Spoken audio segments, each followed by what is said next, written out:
The general lecture is going to proceed. All the participants and the guests are invited to come inside the hall and take your seat. Please make sure to all guests have registered at the registration table. Your cooperation is appreciated. Thank you.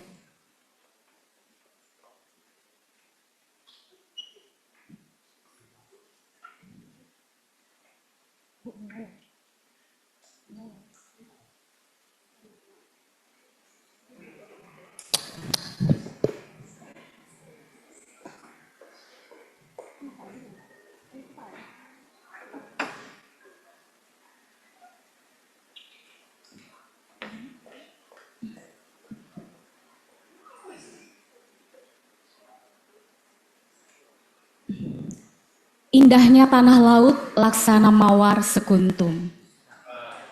Politalanya jadi kebanggaan. Selamat datang seluruh peserta kuliah umum, selamat menimba ilmu dan keberkahan. Assalamualaikum warahmatullahi wabarakatuh. Shalom, namo buddhaya, Om Swastiastu, salam sejahtera bagi kita semua. A very warm good morning to all distinguished lecturers and guests. We are delighted to welcome you to today's general lecture and MOU signing ceremony, theme Transforming Decision Making Through Generative AI in Modern Network Infrastructure. It is an honor to have you all with us today. Selamat pagi dan selamat datang Bapak Ibu dosen dan seluruh tamu undangan sekalian. Hari ini merupakan sebuah kesempatan berharga bagi kita, keluarga besar dosen Politeknik Negeri Tanah Laut, untuk dapat berhadir menimba ilmu dan memperbarui wawasan bersama para narasumber kita. The Honorable Dr. Meldaya Nur, Director of Politeknik Negeri Tanah Laut, the Honorable Dr. Fatima, Deputy Director of Academic Affairs, the Honorable Dr. Jaka Dharmajaya, Deputy Director for Administration and Finance, the Honorable Ms. Rina Febriana, Deputy Director for Students Affairs and Cooperation, the Honorable Mr. Muhammad Gali, Founder of Gali Foundation, the Respectable Mr. Rusadi, Chairperson of today's event, the respectable heads of departments and coordinators of study program within Politeknik Negeri Tanah Laut, our distinguished guest lecturer, Professor Dr. Tianqin Wang from National Kaohsiung University of Science and Technology, Taiwan, Dr. Wei Sin Sei, CEO of Kaohsiung Friends of Indonesia Association, and Ms. Sarachan Ploybut from Dukharich Pandit University, Thailand, our respectable lecturers of Politala and all the audience. Ladies and gentlemen, to begin today's event, we will sing the national anthem Indonesia Raya, followed by the March of Politala. We kindly request everyone to please rise.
Thank you. Please be seated.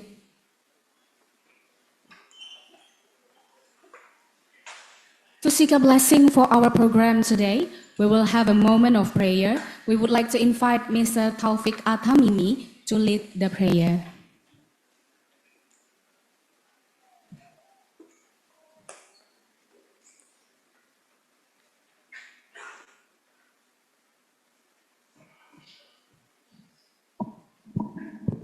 Assalamualaikum warahmatullahi wabarakatuh. Waalaikumsalam warahmatullahi wabarakatuh. Al-Fatihah.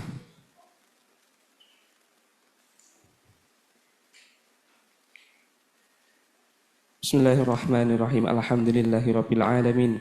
Hamdan yuwafi ni'amahu wa yukafi'u majidah. Ya Rabbana lakal hamdu wa laka syukru kama yanbaghi li jalali wajhikal karimi wa azimi sultanik. Allahumma salli ala Sayyidina Muhammad wa ala ali Sayyidina Muhammad. Ya Allah, ya Tuhan kami, pada hari ini hamba-Mu melaksanakan kegiatan Politala International General Lecture 2026. Maka limpahkanlah karunia, taufik, hidayah, inayah serta maghfirah-Mu kepada kami semua. Semoga apa yang kami laksanakan saat ini dicatat sebagai amal ibadah di sisi-Mu. Ya Allah, Tuhan yang Maha Kuasa, angkatlah derajat hamba-Mu yang hadir pada acara ini. Berikanlah hamba-Mu kemudahan memahami seluruh ilmu yang akan dibagikan kepada kami.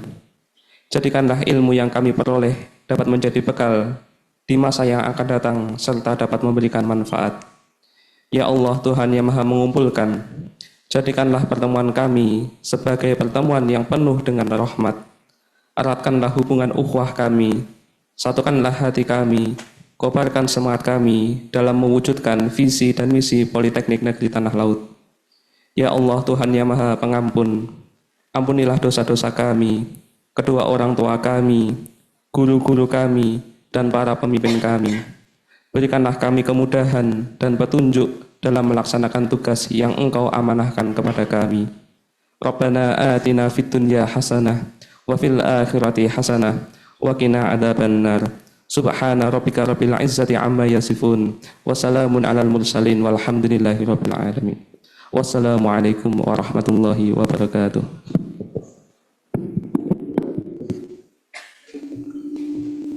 Thank you, Mr. Taufik Athamimi. Ladies and gentlemen, we shall now proceed to a very significant part of today's event, the MOU signing ceremony, followed by the presentation of plaques and certificates of appreciation to our esteemed partners. We honorably invite the Director of Politeknik Negeri Tanah Laut, Dr. Berdaya to please come forward to the stage. Kami mengundang dengan hormat Bapak Direktur Politeknik Negeri Tanah Laut, Bapak Berdaya untuk maju ke atas panggung dan menempati posisi di meja penandatanganan. Now we would like to invite our esteemed partner to join the director on stage for the signing ceremony. First, we welcome Professor Dr. Tianqin Wang, representing Global Network of Professionals from the National University of Science and Technology, Taiwan. Next, we invite Dr. Wei Xin-sei, CEO of Kaohsiung Friends of Indonesia Association, or KFIA. And finally, we invite Mr. Muhammad Gali, founder of Gali Foundation.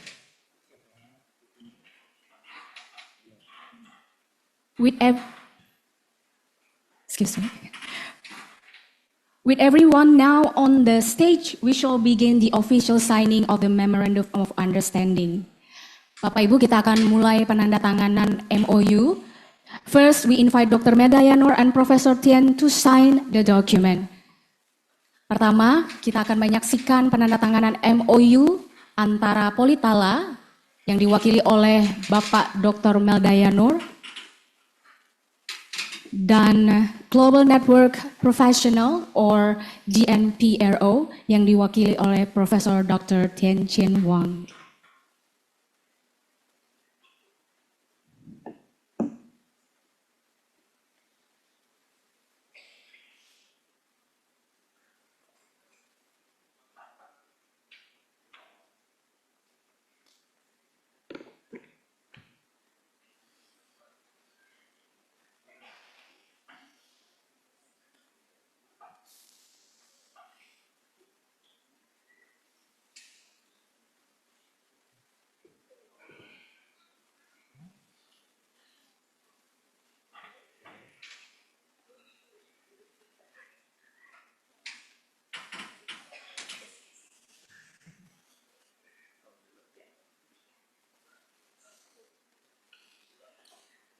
For a photo session, maybe you can hold up the signed document.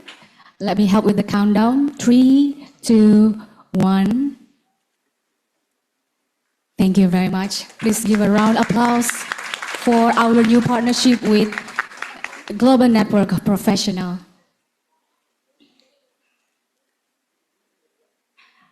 Excellence.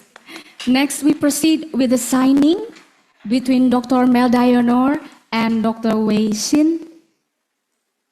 Selanjutnya kita akan menyaksikan penandatanganan MOU kerjasama antara Politala dan Kaohsiung Friends of Indonesian Association yang diwakili oleh Dr. Wei Xin.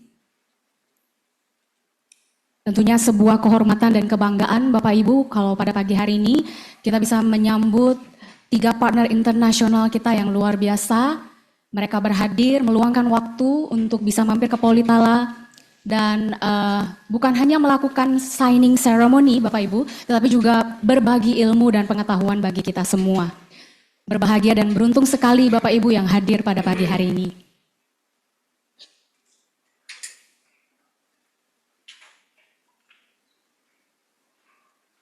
Excellence. Big smile for the photo session. 3, 2, 1. Thank you very much.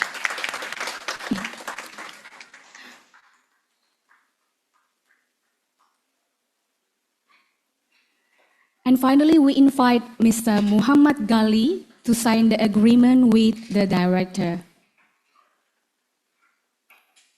Selanjutnya kita akan menyaksikan penandatanganan MOU antara Gali Foundation dan Politeknik Negeri Tanah Laut. Seperti Bapak Ibu mungkin sudah mengetahui, Pak Gali adalah bagian dari Politala dan selalu akan jadi bagian dari Politala. Terkhusus mungkin buat Pak Gali, kami appreciate sekali untuk dedikasi beliau, kepedulian beliau untuk Politala sampai hari ini. Terima kasih Bapak Gali.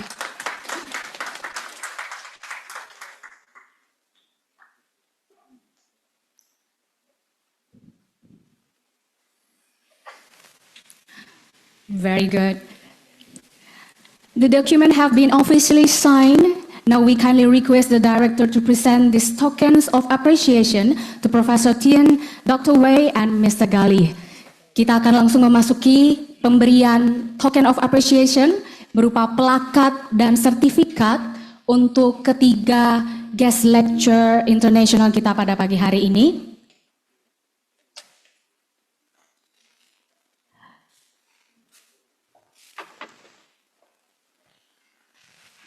Plakat dan token apresiasi ini merupakan bentuk penghargaan kita untuk beliau. It's the represent of our deep gratitude for the synergy we have built today. We believe that by bridging our expertise and resources, we are not only opening a new doors for academic excellence, but also empowering our students to become competitive global citizens.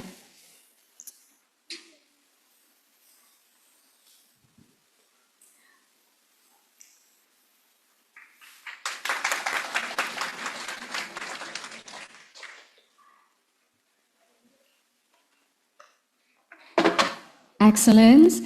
As we invite this exchange, we look forward to the many innovative programs and successful that this partnership will bring to our institution and wider community in the years to come. A big smile for the photo session.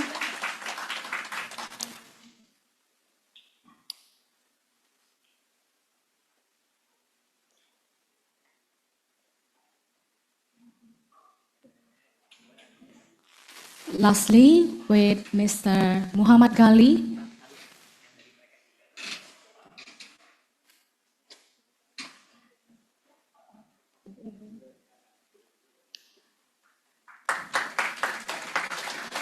Right. Ladies and gentlemen, to our surprise, our guest lecturer actually brought a very beautiful token of appreciation as well for us. Thank you very much, Mr. Professor and Dr. Wei Xin.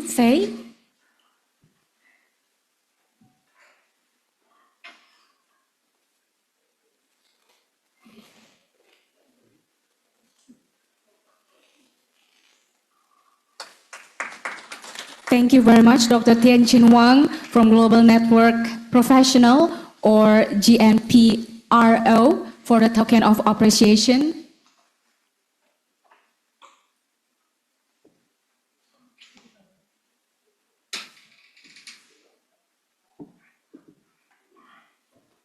Wow, another beautiful gift from Kaohsiung Friends of Indonesia Associations, representing by Dr. Wei Shin Sei.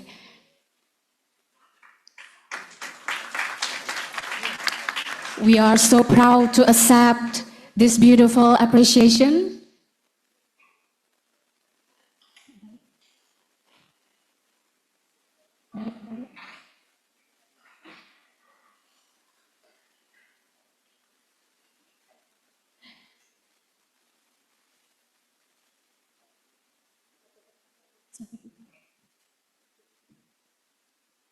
Right, now we would like to have a group photo.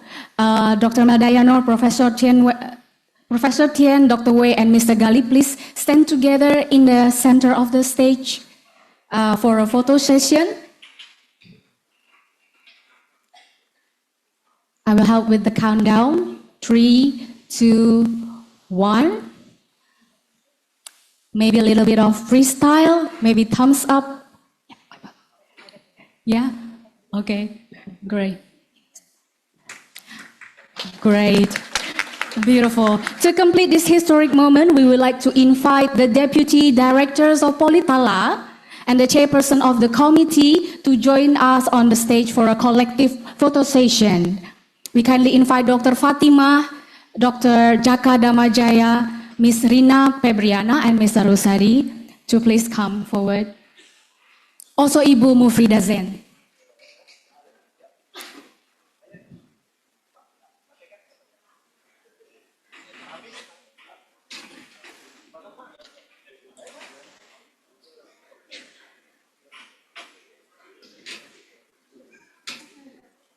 Great.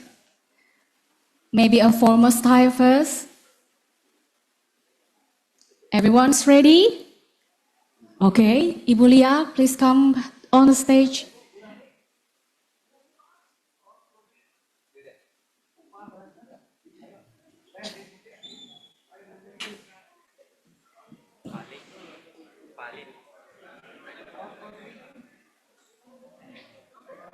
For the coordinator programs, study program, you can also come join us on the stage for the photo session.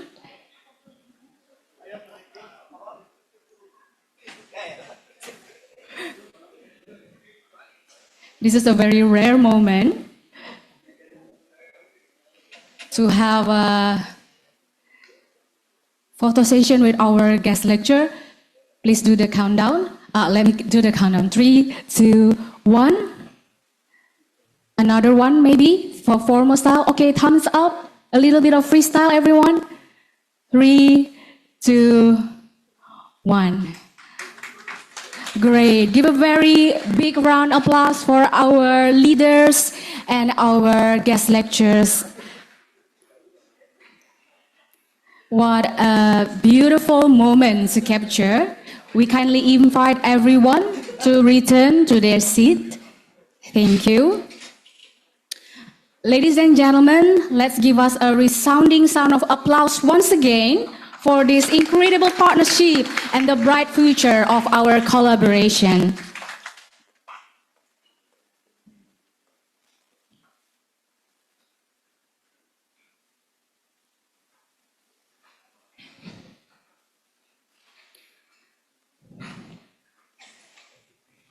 Following our successful signing ceremony, we would like to provide you with more details about today's event. For that, we honorably invite Mr. Rusadi, the chairperson of the committee, to deliver his opening remarks. Ms. Rusadi, please.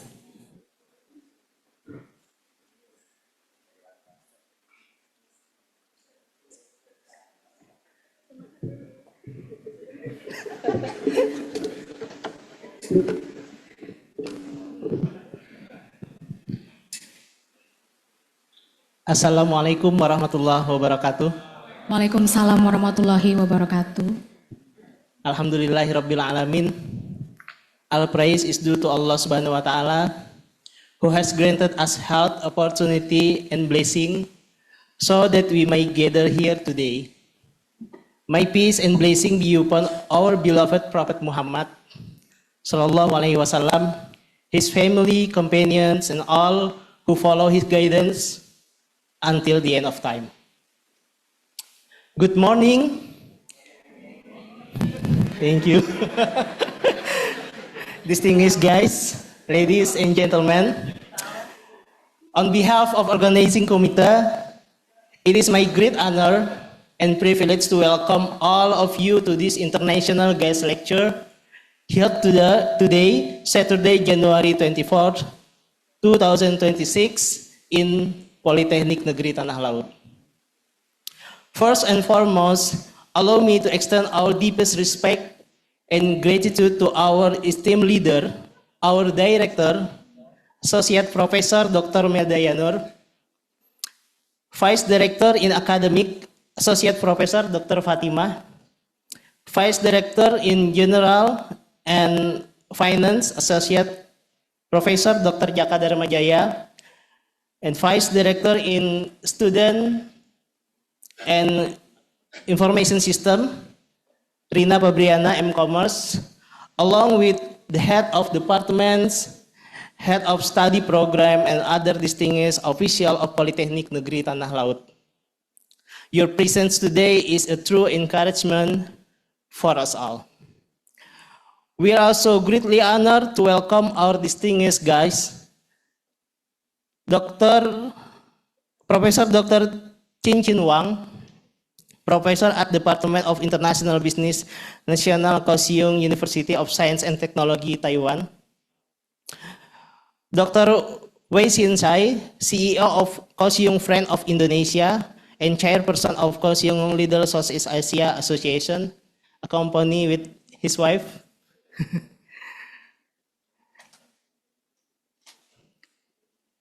Mrs. Sarah Chan, GMBA. I already got his nickname from Mr. Gali. Miss Anna, lecturer at Pendit University and doctoral candidate in business administration, and our very own Mr. Gali, Mr. Muhammad Gali, former lecturer of Politala, who is currently pursuing his doctoral study in Taiwan, and also founder of Gali Foundation. Your presence here today is a symbol of friendship, collaboration, and shared commitment to advance knowledge across borders. Ladies and gentlemen, today's event is joined by 145 lecturers of Politeknik Negeri Tanah Laut, a remarkable number that reflect our collective enthusiasm for international collaboration and academic growth. Politala is currently implementing outcome-based education, or OBA, in its curriculum, ensuring that our students are not only knowledgeable, but also capable of applying their skill in real-world context. At the same time, we are striving to increase our research publication in reputable international journals as part of our commitment to global academic excellence. It is also worth noting that Politala has welcomed around 80 new lecturers recently. Out of our total of 180 lecturers, this means nearly half are new members of our academic community. This is fresh energy, bring new perspective, innovation, and dedicated to our institution. We believe that the insight and experience shared by our distinguished speakers will enrich our understanding, especially in field of international business, cross-cultural collaboration, and global education, and also align with our theme here, transforming decision-making through generative AI in modern network infrastructure. Before we begin, I'd like to express my sincere appreciation to all committee members who have worked tirelessly to make this event possible. Thank you for all the committee members. Finally, let us embrace this opportunity with open mind and heart. May this international guest lecture inspire us, strengthen our partnership, and pave the way for future collaboration between Indonesia, Taiwan, Thailand, and beyond. Thank you very much, and welcome once again our guests to Politeknik Negeri Tanah Laut, to South Kalimantan, and I hope all your agenda in Indonesia will be success. Wassalamualaikum warahmatullahi wabarakatuh. Good morning. Waalaikumsalam warahmatullahi wabarakatuh. Thank you very much for the report, Mr. Rusadi. To officially open today's program, we honorably call upon the Director of Politeknik Negeri Tanah Laut to deliver his welcoming speech. Dr. Berdaya Nur, the stage is yours.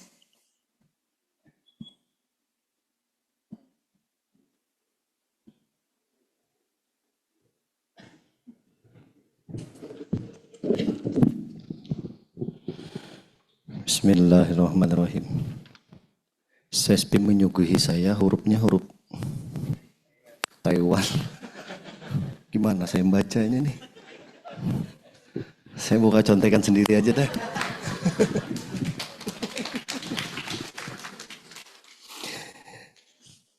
Assalamualaikum warahmatullahi wabarakatuh. Alhamdulillahirabbil alamin. Segala puji bagi Allah Subhanahu wa taala. Kita semua dikumpulkan dalam keadaan sehat walafiat, gembira, bahagia dalam momen yang luar biasa hari ini. Dan momen yang tidak pernah kita alami selama mungkin Bapak Ibu semua ada di Politala kerjasama seperti ini. Salawat serta salam Allahumma sholli ala Sayyidina Muhammad wa ala ali Sayyidina Muhammad. Selalu tercurah keharibaan junjungan kita Nabi besar Muhammad sallallahu alaihi wasallam, keluarga beliau, sahabat beliau, dan kita semua pengikut beliau hingga yaumil kiamah. Saya diberi dua contekan. Ada bahasa Mandarin, ada bahasa Inggris, ada bahasa Indonesia. Yang mana yang harus saya sampaikan? Kalau bahasa Mandarin takutnya saya salah sebut, salah arti. Tapi ada juga nih contekannya. Bolehlah Pak Galih kalau tersalah. Boleh. Tolong cobalah. Mohon izin Bu Hanpian ketawaan aja. Yang mana Jolun direktur membaca aja.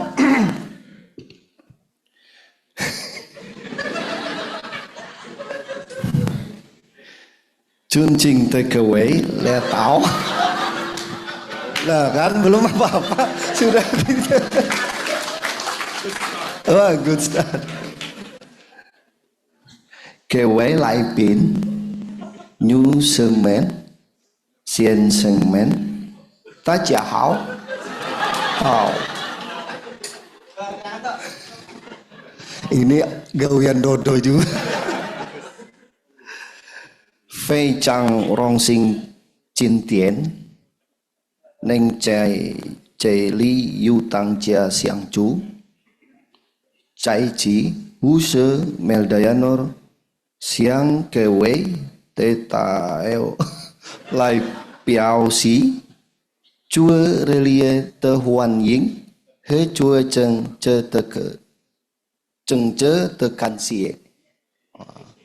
Artinya, yang terhormat para pemimpin dan tamu undangan hadirin sekalian, selamat datang. Merupakan sebuah kehormatan bagi kami berkumpul bersama hari ini.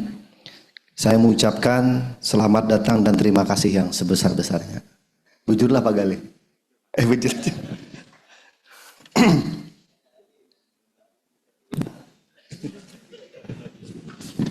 Push up-nya salah.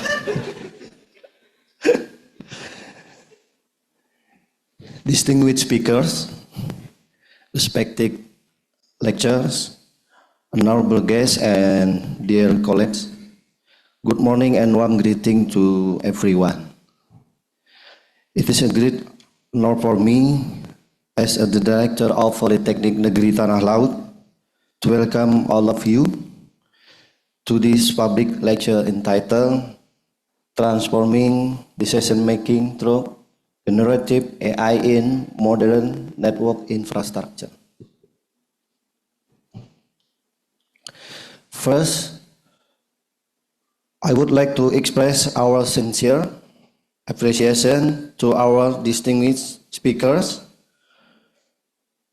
Wei Xin-sai, PhD, Professor Dr. Tien Chin Wang, and Ms. Sarachan Ploybut. Thank you for your willingness to share your valuable knowledge and experience with us. Ladies and gentlemen, today's topic is highly relevant to the development, education, and technology in the digital era. Generative artificial intelligence is transforming the way we analyze information and make strategic decisions. As lecturer and educator, we have a great responsibility to continuously update our knowledge and skills.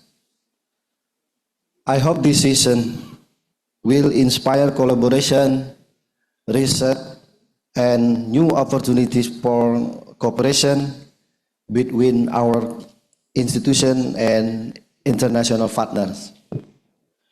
Before I conclude, I would like to thank the organizing committee and all parties who made this event possible.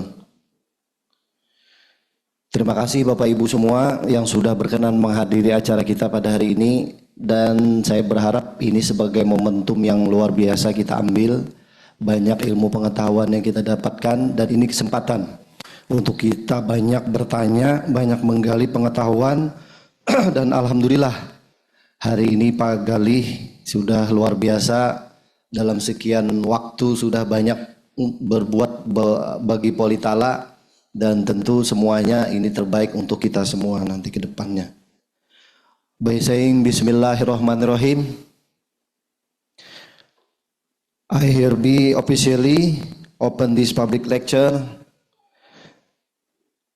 Politala International General Lecture 2026,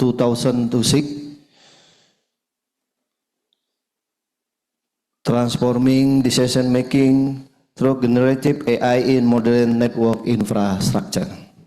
Thank you very much for your attention. Wassalamualaikum warahmatullahi wabarakatuh. Waalaikumsalam warahmatullahi wabarakatuh. Thank you very much for the wonderful welcoming remarks, Mr. Dr. Meldayanur. Ladies and gentlemen, before we dive into our main public lecture session, we will take a short break. You may now enjoy the snack and the refreshment that have been provided. During this break, we kindly remind all the participants to complete the attendance list. You can easily do this by scanning the QR code. The QR code currently that will be displayed on the screen. Please ensure you have checked in before we resume.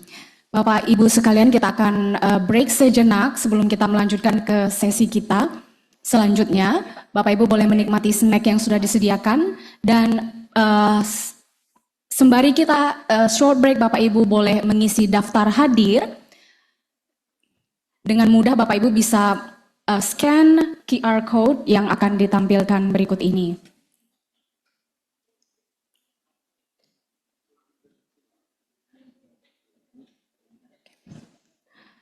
Baik, mungkin kita akan menunggu sejenak untuk QR code-nya, Bapak Ibu. To accompany your break, we have a special performance from one of our talented staff members. A little bit of a fun fact for our honorable guest from Taiwan. He's actually an alumnus from Kunsan University in Tainan. So it is truly a small world, isn't it? And we are proud to have him as part of our staff here in Politala. So please enjoy the music from someone who knows your neighbor. Please welcome Mr. Dodo Waluyo.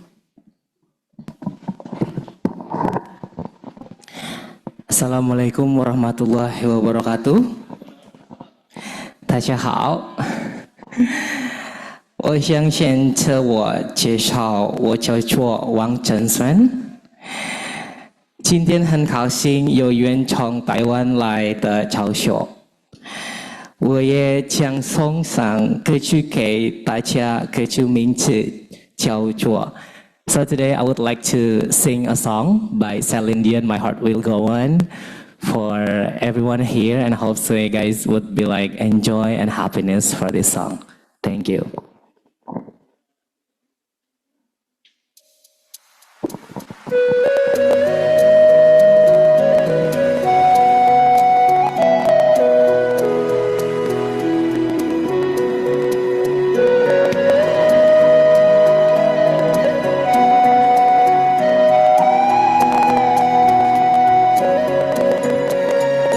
Every night in my dreams, I see you, I feel you. That is how I know you. Go on. Fall across the distance and spaces between us. You have come to saw you. Go on. Near, far, wherever you are, I believe that the heart does go on.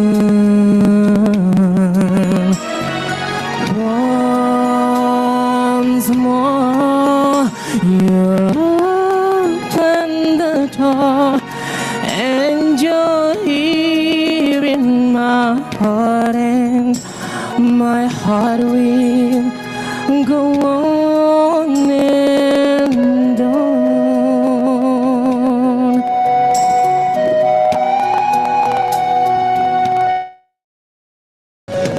Love can touch us one time and last for a lifetime, and never let go till we're gone.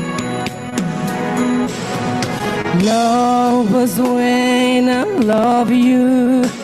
One true times I hold you in my life. Will always go on.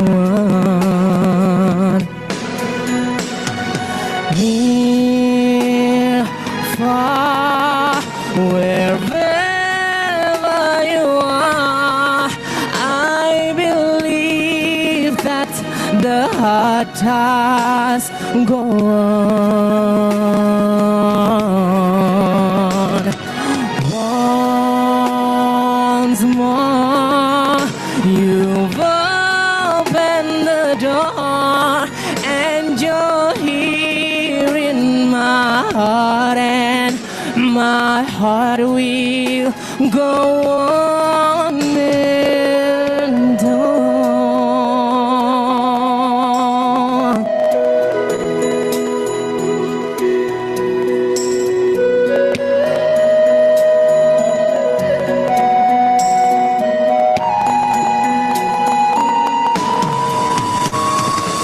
You're here, there's nothing I fear, and I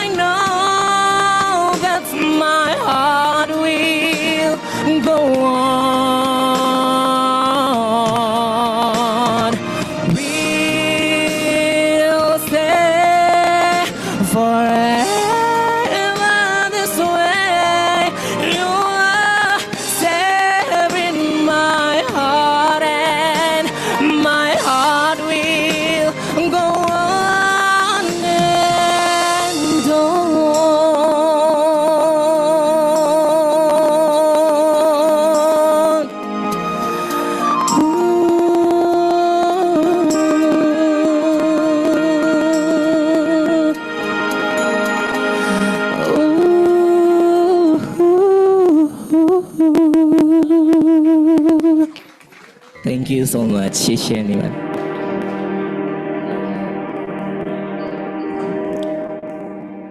What an amazing performance from Mr. Dodo. Our heart will always goes to you too, Mr. Dodo. All right. Before we begin our main lecture, we would like to invite Mr. Muhammad Gali once again to provide a brief introduction and set the stage for our distinguished speakers. Mr. Gali, we'll welcome you back to the podium.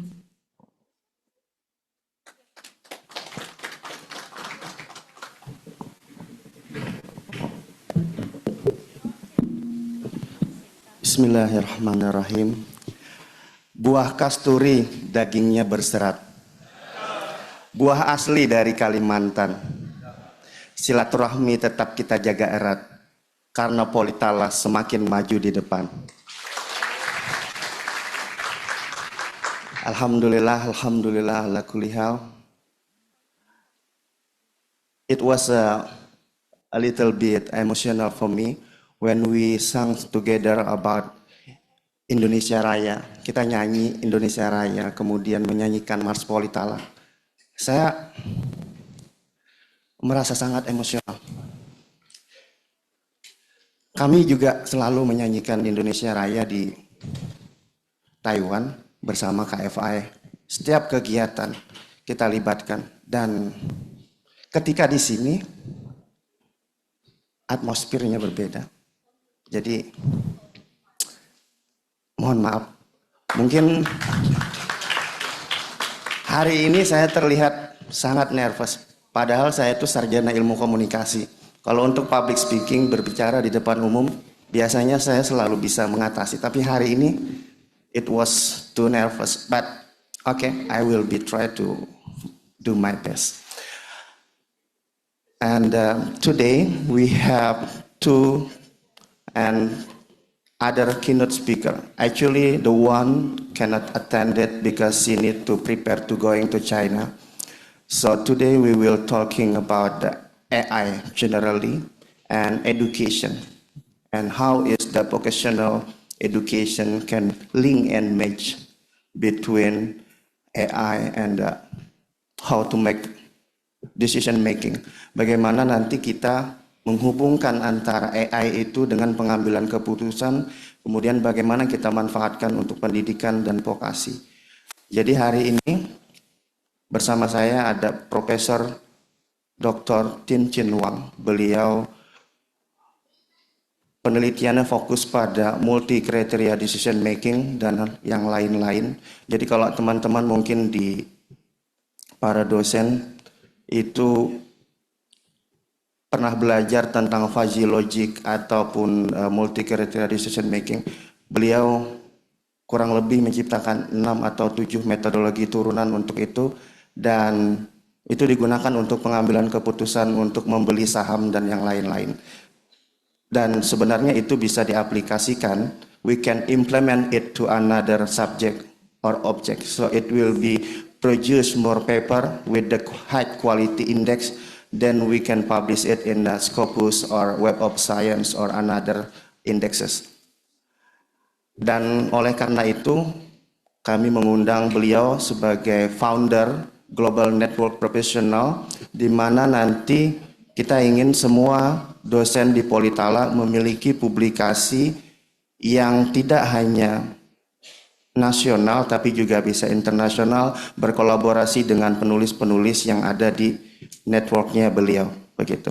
Dan selain itu ada juga Dr. Wei with Ibu Susan. Beliau ini tinggalnya di Amerika dua-duanya, tapi beliau setelah retire pulang ke Kaohsiung di Taiwan dan membuat asosiasi sahabat Indonesia. Jadi berfokus untuk warga Indonesia. Tapi ternyata sekarang di tahun 2026 beliau juga merangkul Southeast Asia. Sebelum kami ke sini, kami mohon izin dengan kedutaan kalau kita sebut bahasanya. Tapi karena di Taiwan tidak ada kedutaan, kita ke KDI, kantor dagang. Di sana ternyata warga Indonesia sekarang 400.000.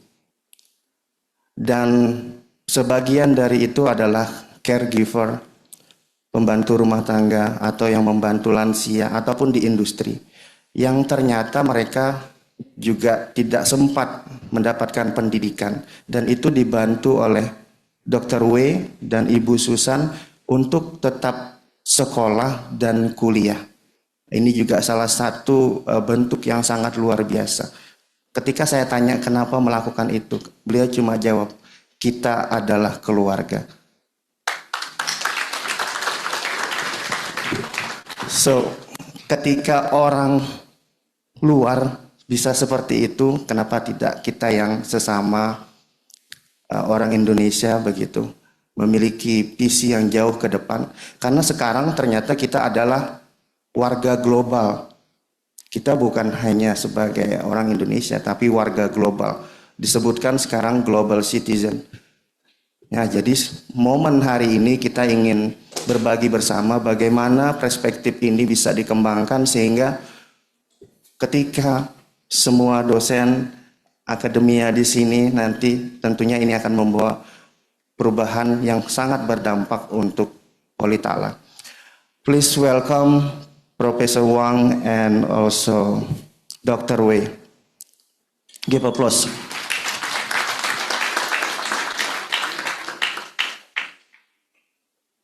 Ya, sambil menunggu beliau, nanti di season ketiga Miss Sarachan Polybud atau Ana, sebenarnya sebenarnya beliau mau ke sini, tapi kemarin ketika di Jakarta di Universitas Negeri Jakarta, ternyata ditelepon oleh presiden kampusnya, dia harus ngajar di Cina, jadi harus pulang. Nah, akhirnya tidak bisa ke sini. Tapi dia bilang, begitu sampai nanti aku ke kampus, buka laptop, kita online. Nah, dia sangat komitmen juga. Nanti setelah itu ada nanti momen dengan Miss Ana. Dan dia adalah salah satu Miss International Thailand. Jadi, cara ngajarnya tuh beda. Makanya saya ingin gimana sih dosen-dosen nanti kawan-kawan yang baru ngajar gitu ya, yang mungkin saya juga dulu gugup ketika ngajar, bisa belajar banyak nanti terkait ini dan bagaimana supaya manajemen kelasnya supaya lebih ini. Well, so that okay, it is okay for both of you to get together, maybe it's not. Well, so for today we will hear about the explanation and general lecture about the multi-criteria decision making that we can make to help us to make a decision. Untuk pengambilan keputusan seperti apa. Jadi sebenarnya kalau kata Pak Sukma dulu, semuanya itu bisa dimatematika-kan. Ya, jadi kalau ngambil keputusan itu sebenarnya bisa dihitung dengan semua indikator-indikator. Dan beliau kemarin cerita di jalan baru bikin 50 indikator untuk beli saham. Ini Pak Halil, Pak Angkasa tuh di sini banyak punya saham gitu ya. Mungkin ketika beli itu ada indikator-indikator tertentu. Nah, gimana supaya bisa? Tadi katanya per hari ini sahamnya turun $7.000. Itu kalau ulun pusing sudah. Sidin biasa aja karena mungkin banyak sahamnya. Nah, so Professor, please, this is your time to explain about anything that you want to. We want to learn from you. Thank you. Around 25 minutes.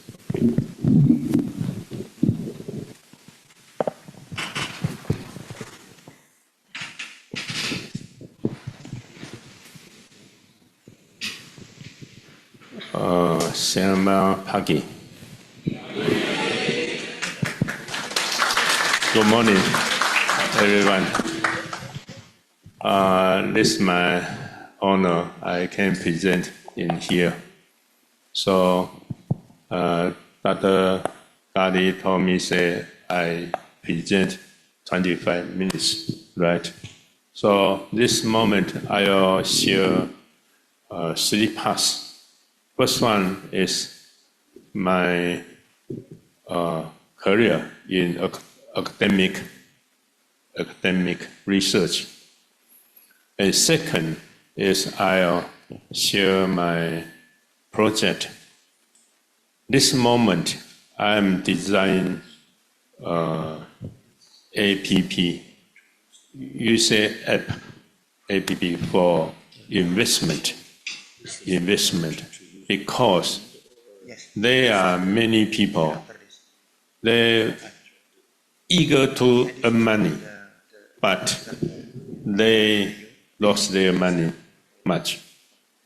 So second, I'll share the investment experience.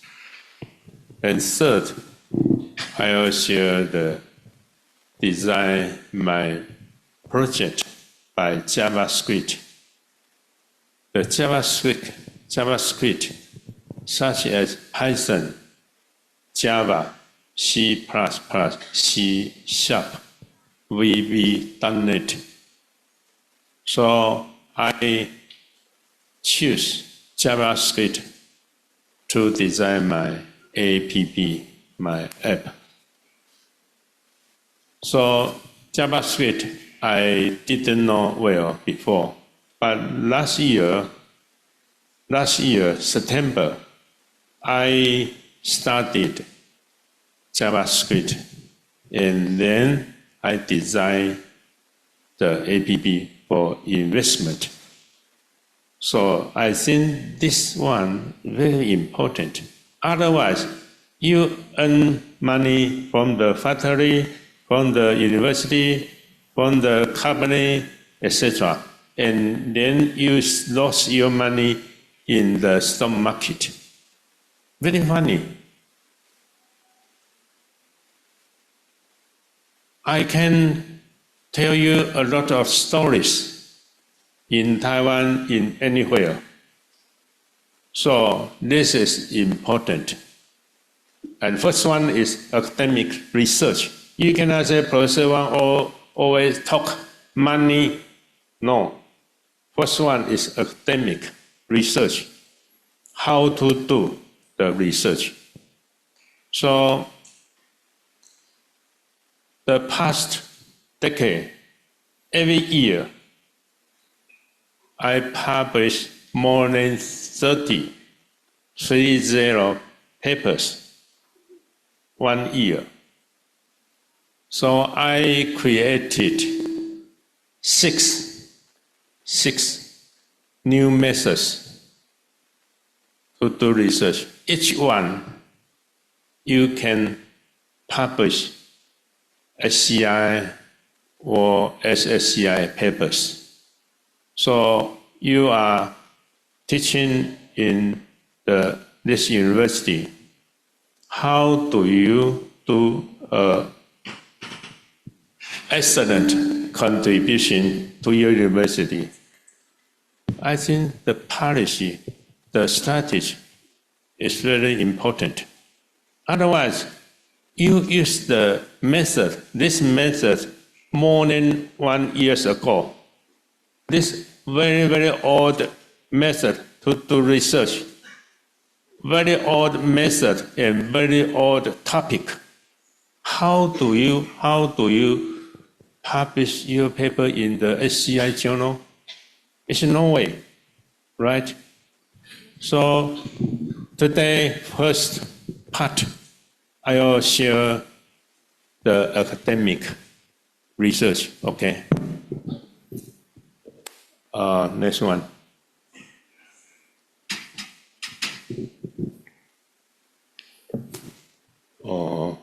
Last one. Skip to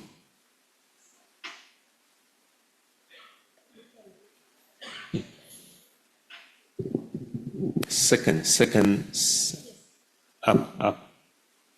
Second transparency. This one, okay. This is my CV. Degree, I got the MBA degree in Taiwan, famous university. And PhD, I got PhD in the UK. and career is lecturer, associate professor, and professor, and board trustee member at Seoul University. This university is a private university. There are 16,000 students.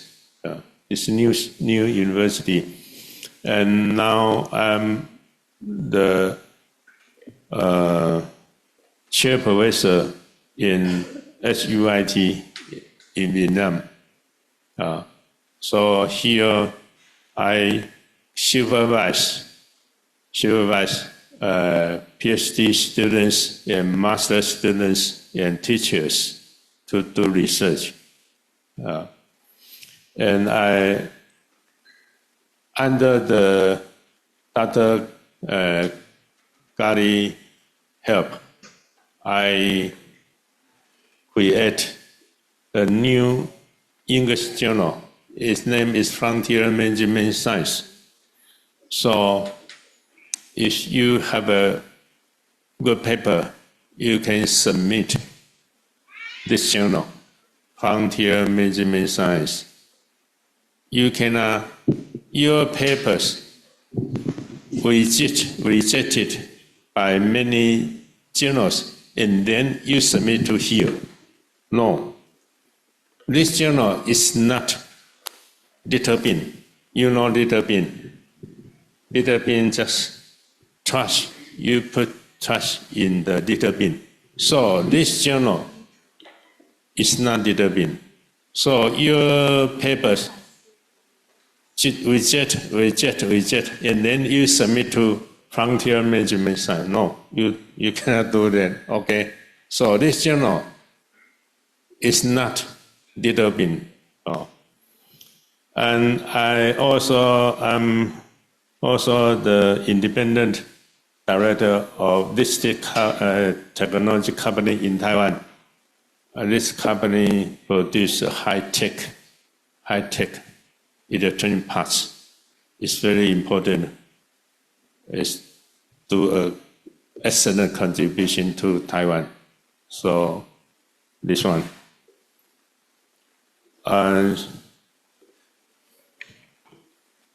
Next one. Oh, thank you. This next one. Oh, okay. So research areas, I create 6 methodologies. This new one. These 6 keywords, you can find my papers by this keyword. First one is Faditapsis, Fadilimpira. Fadilimpira is Fadilinguistic preference relations, and Fadivika. So this method I submitted in the journal. That journal is top 1 in that area, top 1. So the university give us much money for this paper, for this method. And this one is Fadilipromisi. And in Imperial is incomplete linguistic preference relations. And that's why the father in Imperial. Suppose no master or PhD students push me, I don't have the power to create new one. No students push me, first one, give me a new method, and then I do. No students push me, I don't have new methods. Okay. So this one is 2 PhD students. They told me, say, person, create a new one for us. I said, okay. So around 1 month, I created this new method. So this paper you can find many equations in this paper. So this paper I submit to short computing.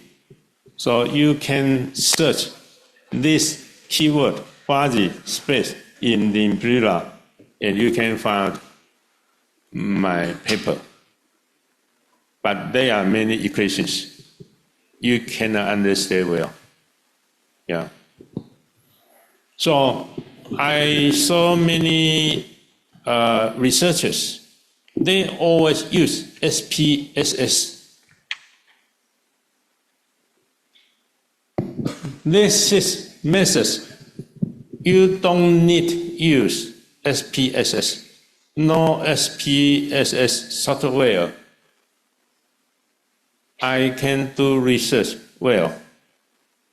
No software can use. I design computer program to do the data analysis.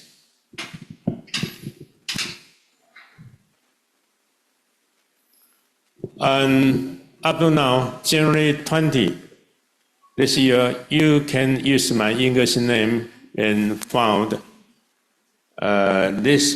my papers, number of citations of this new quantitative methods. So I always emphasize quantitative methods to do research, because you use qualitative method to do research, maybe 2 years or 1 year or 3 years, and you get a paper. Very, very slow.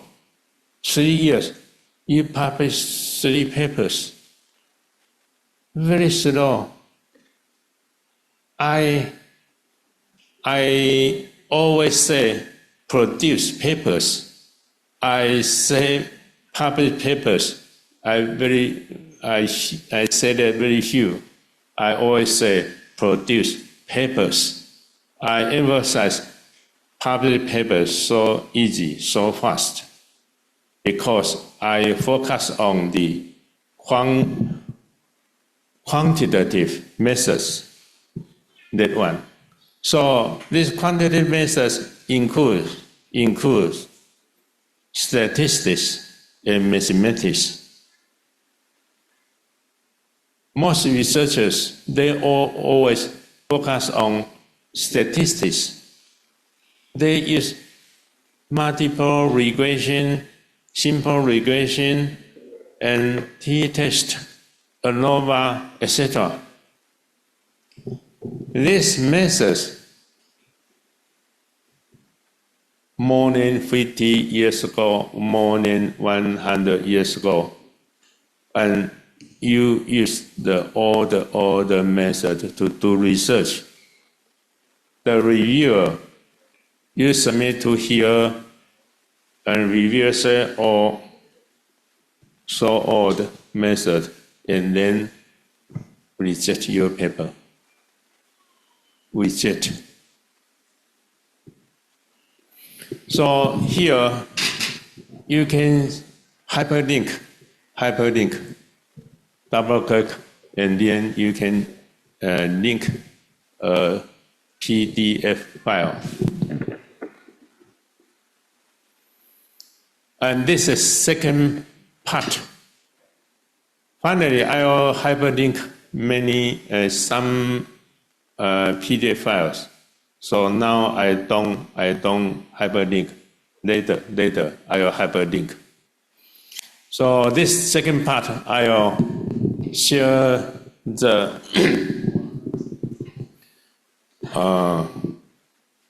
technical analysis in stock market,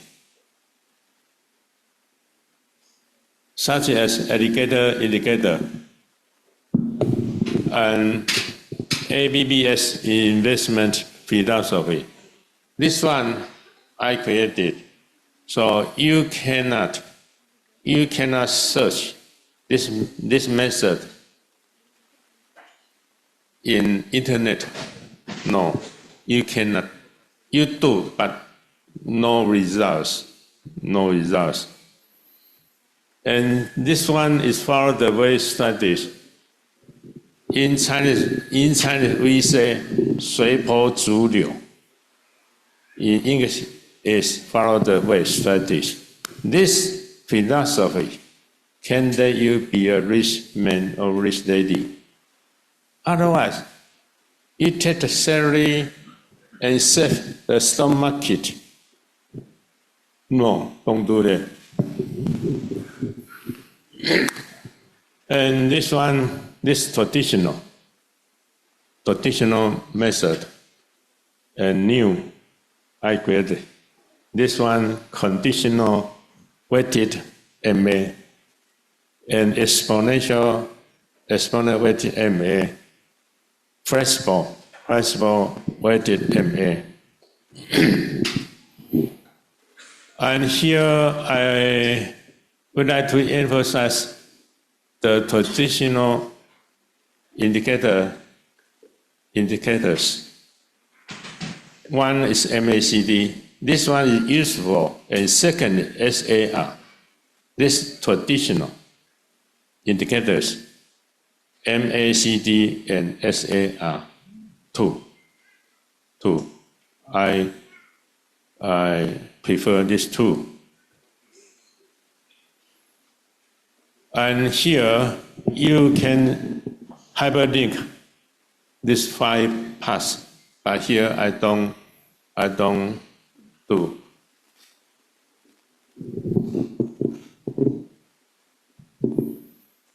And first one, I'll introduce KD.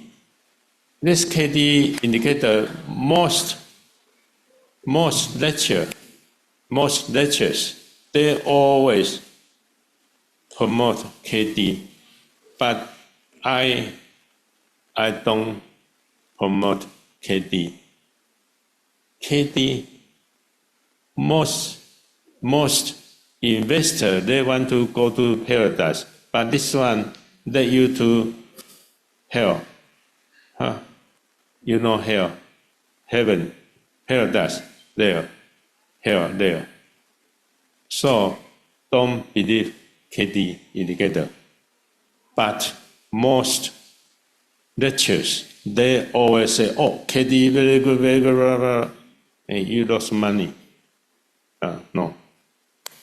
So this equation I can recite on paper. I don't need to see the transparency. I can recite, I can write down on paper. Yeah, this KD line. KD. Here you buy, there you sell.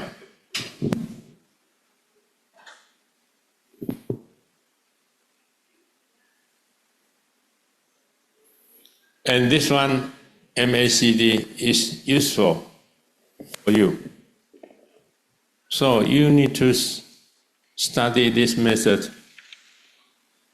well. Of course, you can use this method to do research, publish paper. You use MACD and compare Indonesia stock market and Japan and Taiwan and Vietnam and America, etc. By this method, any indicator you can do. Okay, MACD. This method includes 3 parameters. Three parameters. These 3 parameters, they are integer. So their combinations may be more than 100 combinations. So if you want to find out the optimized parameters, you need to design the program. But most people, I always suggest you can use VBA to design the program to verify this performance. So MACD is useful. Okay. So here I don't talk too detail. So MACD better than KD.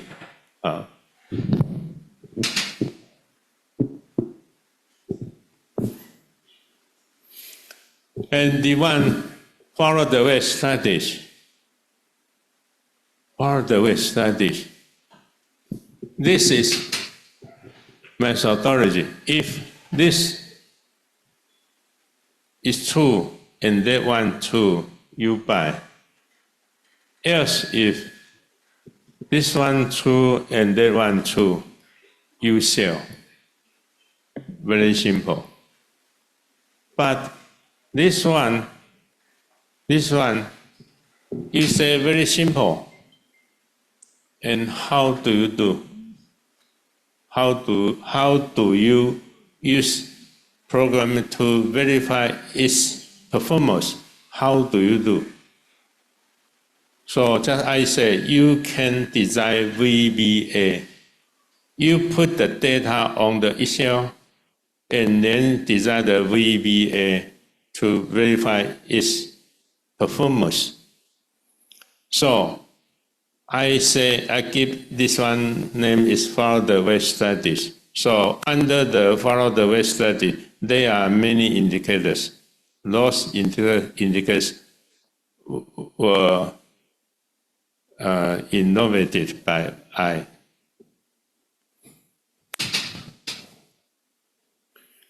And this another one. So 1, 2, 3, three conditions are true, you buy.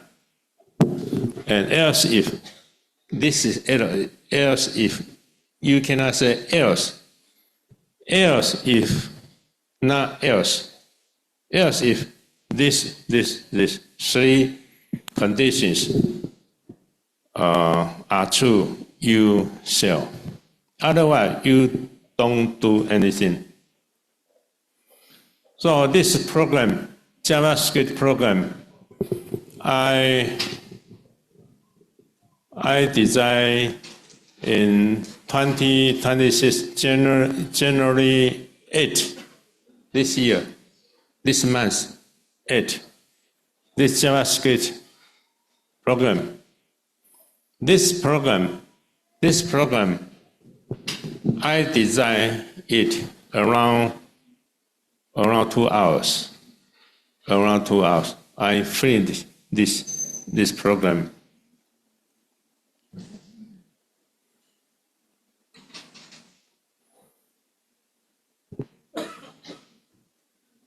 Figure.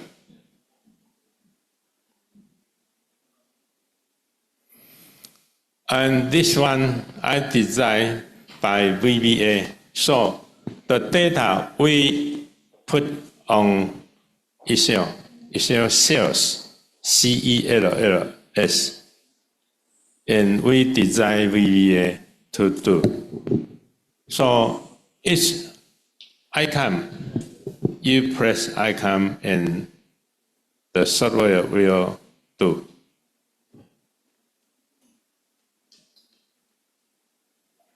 This results. Okay, here, hyperlink, please. First one. Hello? Hyperlink, first one.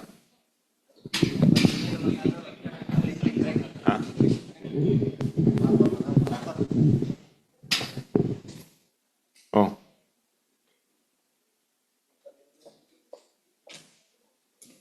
Wait. I do. We have already informed them. We have already informed Hyperlink, wait. No mouse. Where mouse?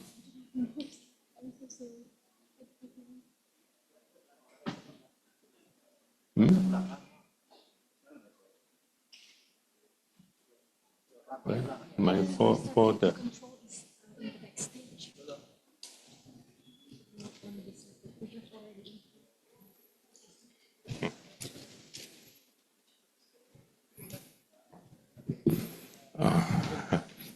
如果不能连接的话，就很可惜了。If we cannot hyperlink, we will lost the main part. Or you can open the PDF file directly. Okay.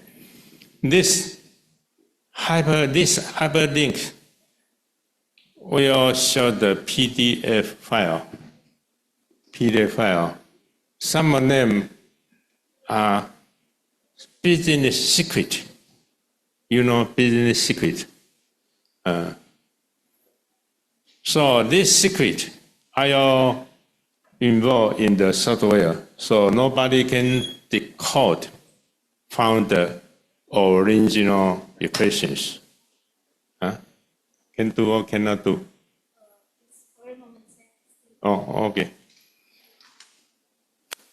So this hyperlink includes quadritypsis. Up to now, quadritypsis more than 1,000 citations. Citation. Researchers, they refer my method and my paper appear in their references. So more than 1,000 citations. Yeah. And the Fadivica around 800 citations. Oh, okay. This one. Next page.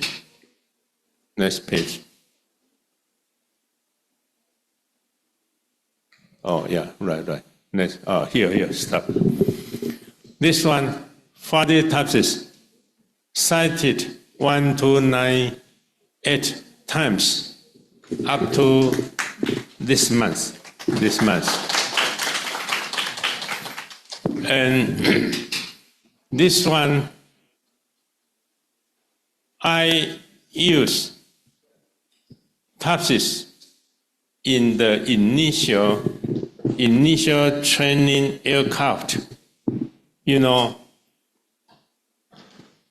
airplane is very expensive, but the training airplane is cheap for the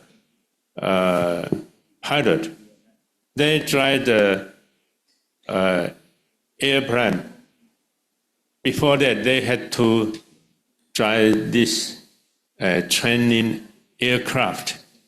So I create model to do the research, because this case includes objective items and subjective items.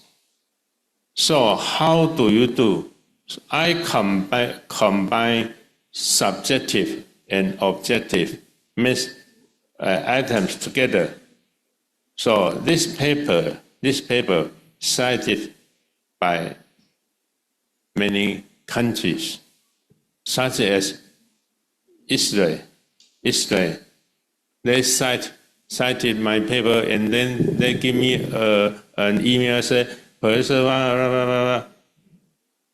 I didn't respond to their requirement. I say, you do by yourself. You buy the paper by database. You cannot ask me send him the free paper. No, you buy my paper from the publisher, not from I. He asked me send the paper free. Oh, I say no.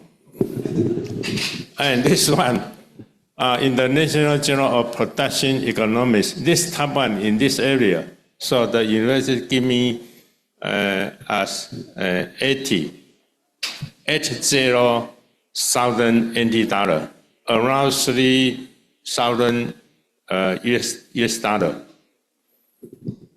And next one.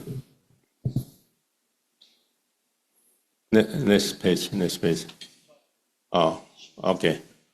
So this is principal weighted MA principle. So each one, I express name by equations, such this one. Principal. Principal, it denotes the S number. S number is principal number. You can give the number maybe 1.2 or 2.3, etc. This follow the way studies. So this top secret. So I'll look at my USB. Nobody copy it. Okay. Funny. Next page.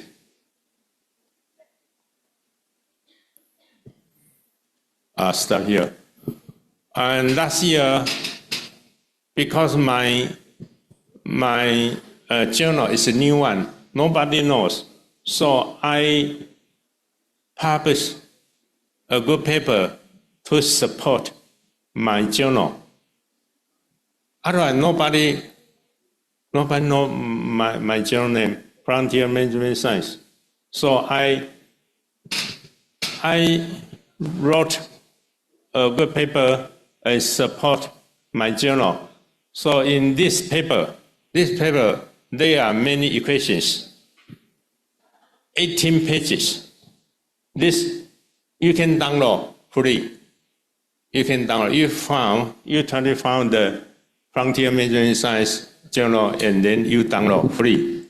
You can download my paper. You found that there are many equations. This first one paper. And second paper, Dr. Gary told me, say, same paper will publish.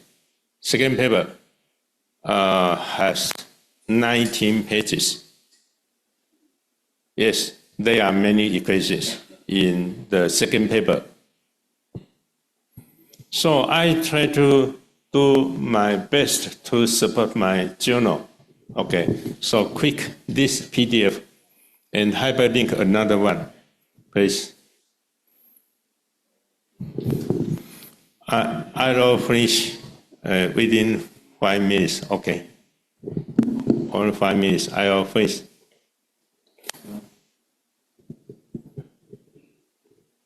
Oh yeah, here, hyperlink. You can download. You can download. You can download this paper, full paper. Yeah.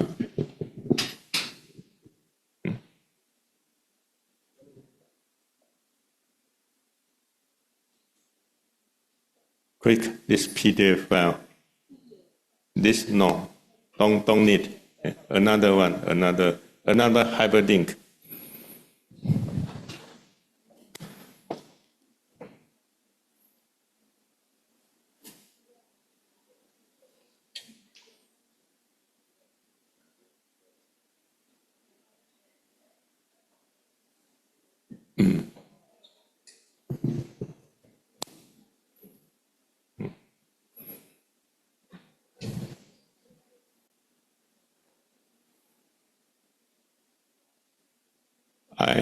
A story. I find some people in the clinic. They were very. They talk and noisy, and I asked Dr. Kali, say, how do I let them keep silence? Kali told me, say, the long bizarre they be plain. I want to let them keep silence, but Kali told me, say, belong leisure, no. And they are very happy. Okay. Up, down. Next page. Next page.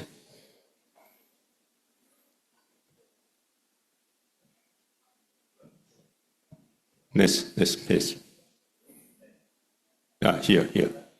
This fuzzy taxes. This paper was cited 1298 times up to now. So this paper based on subjective and objective ways, because in the decision-making environment, we always meet subjective and objective items. So this paper combine them together. So that is the reason there are many researchers cite my paper. Okay, quick, this paper. Quick. Oh, no, hyperlink, quick. Another one, another hyperlink.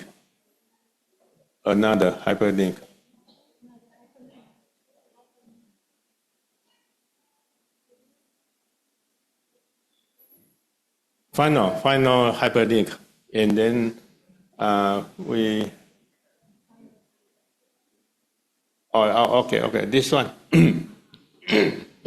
This study is incomplete linguistic preference relations. And next page. This paper I submitted to many journals, but most of them rejected my paper because, next page, because there are many equations in this paper. Next one. Next page. Down. Next page. Okay, next page. Yeah, stop. Here, matrix, data matrix. Because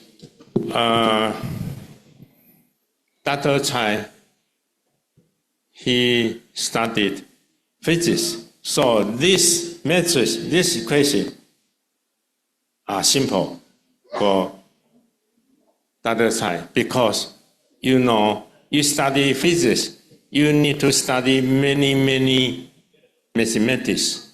You need to study many equations. So these equations are simple for you. You study physics, right? Yeah. But it's difficult for the management area. We should say, very complicated. But for the physics area, it's simple, very simple. Yeah. Next page. Yeah. Time. 5 minutes. Okay. Next one. Yeah, here. There are 10 properties in this paper. Next page. One page stop 2 seconds. Figures. One page stop 2 seconds. One page. Next one. Next.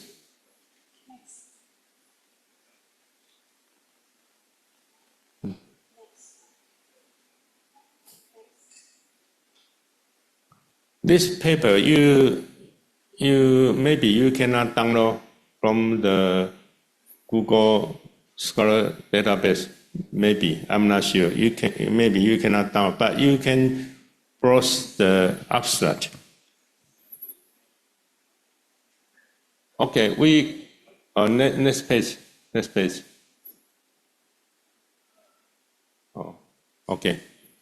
Stop. I'll finish my presentation. So the third part I don't present because I don't have time to present the third part. The third part is JavaScript program. That is maybe answers to you, so I don't share the third part. Okay. Okay, thank you. Thank you. 谢谢。谢谢。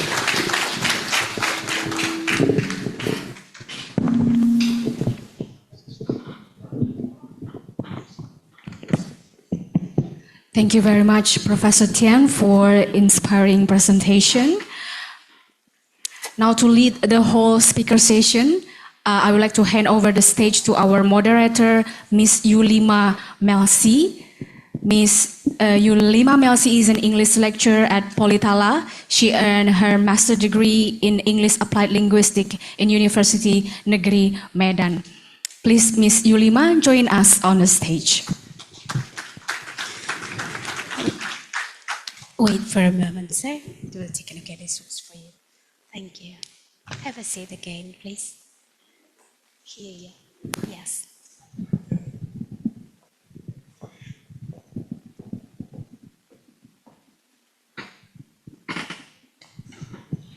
Hello, Professor. Hello, sir. No, I just want to shake your hands. Thank you. Thank you. Beri tepuk tangan sekali lagi. Please give a round of applause for our speaker today. And then it's time for us. We have now reached the questions and answer sessions for a while. Would you be so kind to wait for a moment, Sir Mr. Wei? Okay. Questions and answer sessions, maybe 1 or 2 questions. Silakan Bapak Ibu, mungkin boleh bertanya. Yes, please, Mr. Gali. Do you have a mic, please? Sorry, Mr. Halil. Oh my goodness. I get nervous actually.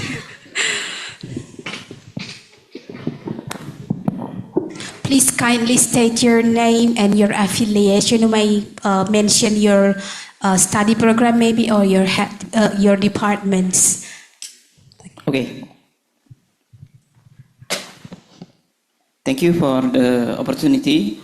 My name is Muhammad Khalil.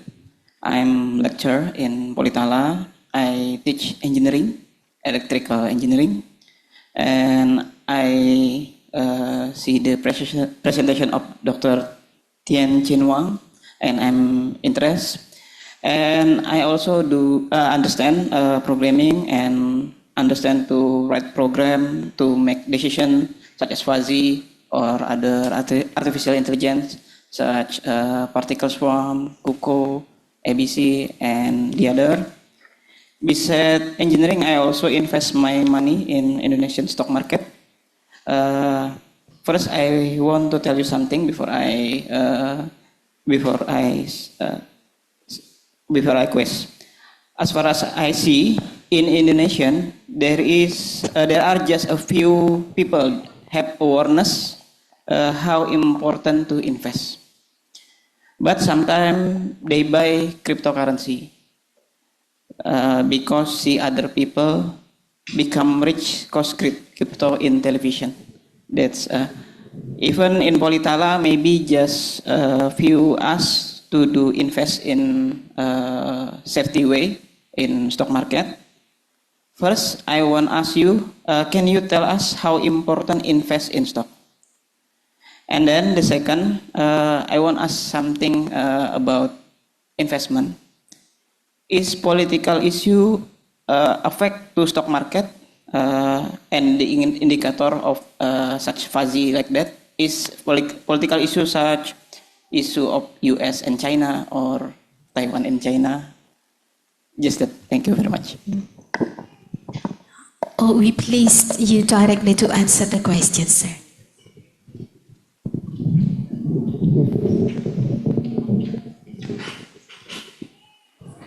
My investment philosophy, this philosophy can conquer the human being greedy.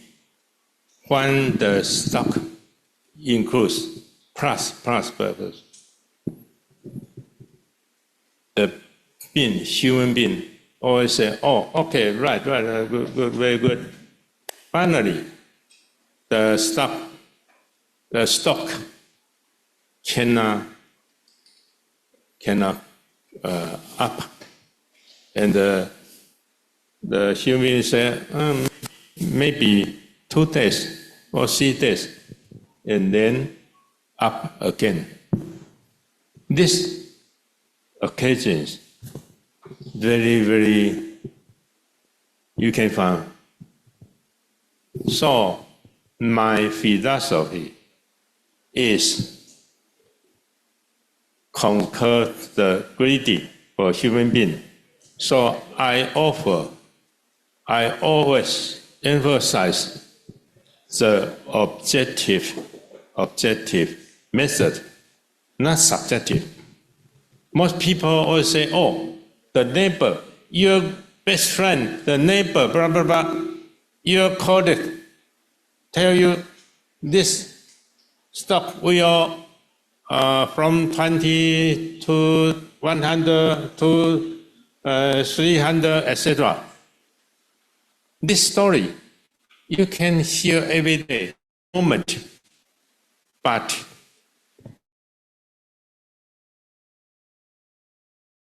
will appear in the figure, in the objective analysis.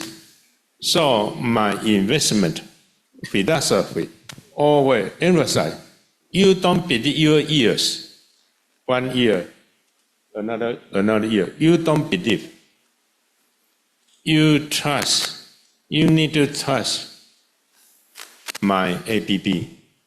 So my APP will calculate the threshold value. You know threshold value. This stock threshold value is suppose 20 or bigger 20 you buy. And this stock, the threshold may be 30, under 30 you sell. So the threshold value, my APP will calculate for the investors. Otherwise, your ears always cheat you very much. And you say, when the stock down 1 day, you say, maybe only 1 day. And second day, down again. You say, maybe tomorrow will up. And then finally, you lost your money. This story very popular. So you don't believe your neighbor, your best friends, your colleagues tell you any information. You don't believe. You believe my APP. Okay. Simple. Otherwise, you lost your money. So my app is objective method, objective software. This, I always say, I do the merit, I do charity. So in academic, I supervise PhD or master students or teacher do the research. It's free because I try to accumulate charity, accumulate merits. So this one, I don't want to earn money. But this APP, I save the investors very much. Okay. Thank you. Okay, thank you, sir. Well, our next question, yes, Mr. Sukma. Where's the microphone, please?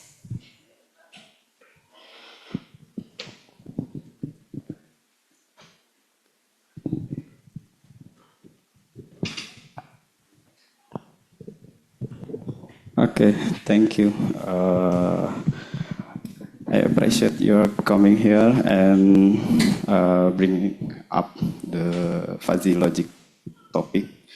And I am Sukma Frop. My background in electronic, specialization in real-time embedded system for biomedical. Actually, I read your paper in 2007 or 8 when I just start learn fuzzy logic, and in fact, I still your paper in my laptop. So it's a real honor to meet you in here. Actually, fuzzy logic, I using to diagnostic fatigue driver or drowsiness. But for stock market, I use Kalman filter. So how do you build expert system knowledge base from fuzzy logic for stock market? Because stock market is very dynamic and very chaotic moving. For example, in week, UNTR dropped price because Mr. President stopped permit mining operation dropped.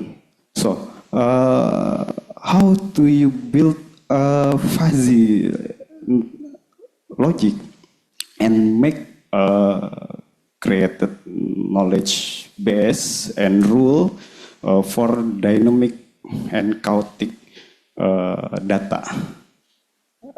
Thank you. Thank you for the questions. And that will be the last question for the first session before we come to the second session. Now, we please to...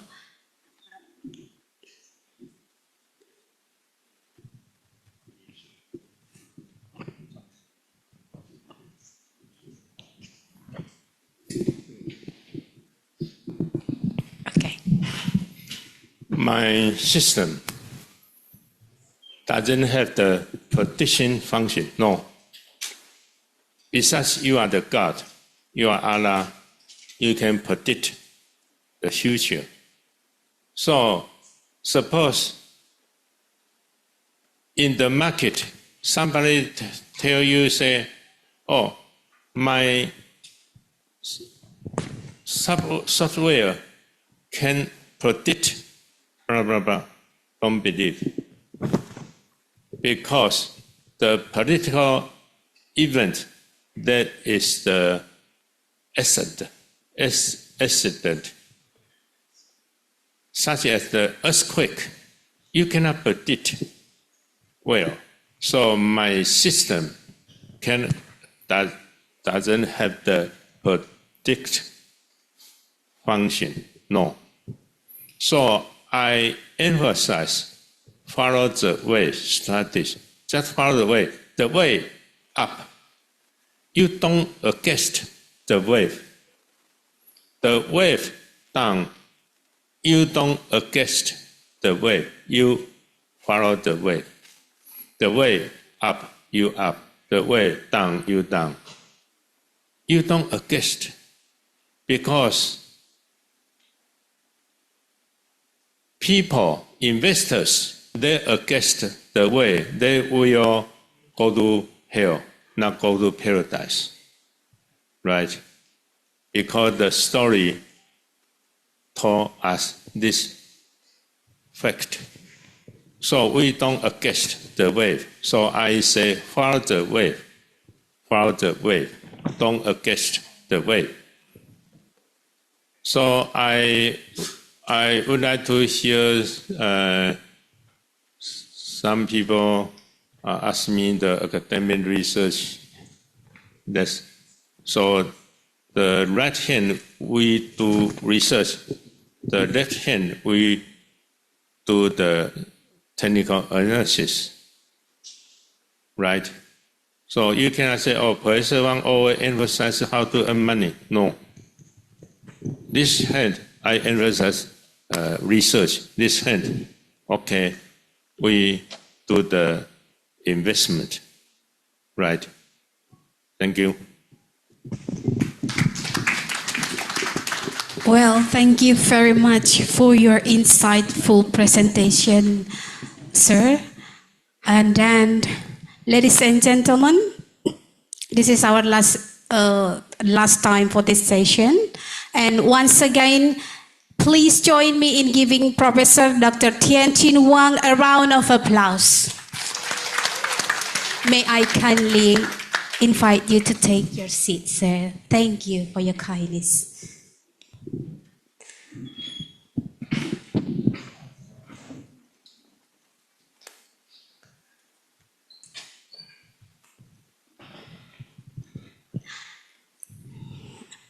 All right, now we come to the second session for this general lecture, and then allow me to introduce our guest lecturer, the second guest lecturer, Wei Shin Sei, PhD.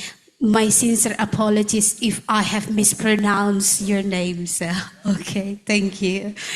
And then he will deliver a presentation entitled High Tech, High Touch, or both. Am I right, sir? Okay. And this presentation explores the evolving relationship between advanced technology and the human element. Well, he holds a Bachelor of Science from National Tsinghua University, Taiwan, a Doctor of Philosophy in Physics from the University of Rochester, New York, and a Master of Science in Manufacturing System Engineering from Lehigh University, Pennsylvania, USA. And he has served as a technical staff and technical manager at Bell Labs, a product line manager at AT&T Lucent, and an engineering director, operation director at JDSU, then Senior Vice President of Product and Business Development and General Manager of Asian Operation at AFOP, now part of Corning, and an inventor of 14 US patents in the fields of energy and fiber optic communication. All right, ladies and gentlemen, please join me in welcoming Dr. Wei Shin Sei.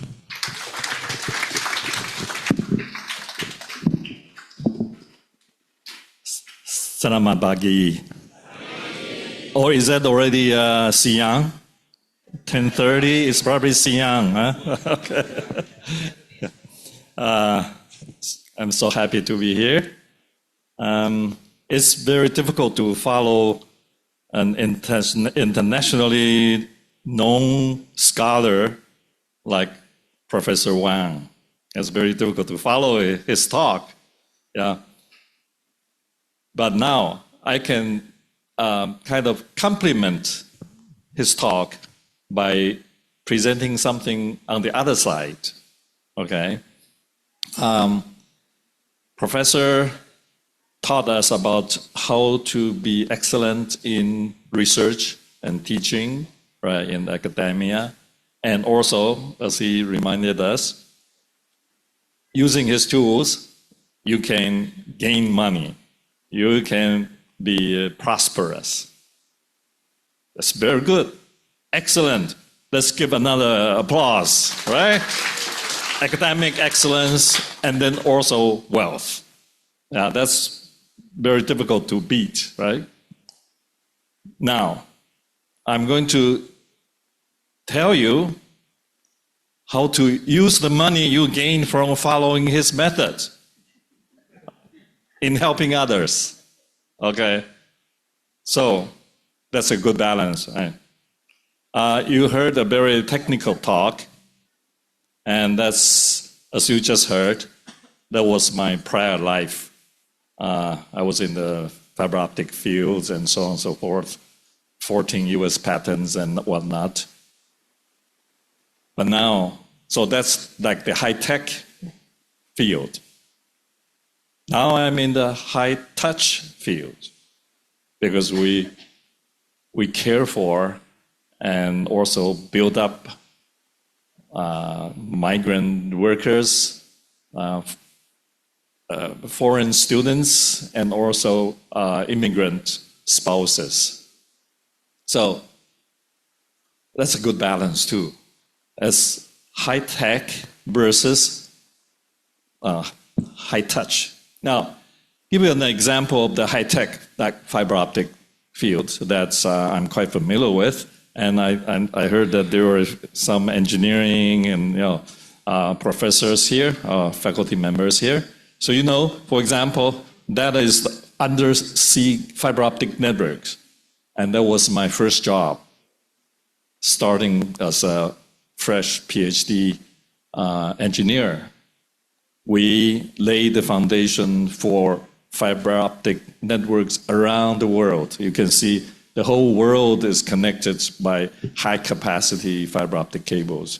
Without that, your whatever tool you use, TikTok, whatever, what do people use? Instagram, whatnot, right? All the videos cannot be transported to your destination. It cannot be transported through without the data center either. Right now, especially AI, you need data centers everywhere, and there are so higher density of information crammed in a small space, all through fiber optics. So this is high tech, very good. Next, actually, my second U.S. patent was in the field of undersea cable, fiber optic cable. But now, when we talk about high touch, at the same time, we have high touch scenario right now. In Taiwan alone, there are so many, close to 800,000 migrant workers from these countries. And the highest number actually came from Indonesia. Right now, the number was close to 280,000. Now it's more than 300,000. That means 1 out of every 1,000 Indonesians either work or live or study in Taiwan. They were born here, but now they are migrants, meaning they are away from their homeland. Just like I was a migrant in the US. Their work involved a lot of manual touch. This world still, we have very advanced technologies everywhere, but at the same time, we still need people. We still need people supporting people supporting families. And they sacrifice themselves in going away, staying there for a long time to support their families, right? That fact will touch your heart. They are doing high-touch work, and that touches our hearts because you see how people have a need that may not be met by just earning good salaries. If you are away from your loved ones, there's an emptiness in you that needs a touch, an embrace from people who care. And I hope you care. They are your country fellow, just like we care for them. All right, next. Also, this era is both an era of high tech and high touch. Okay?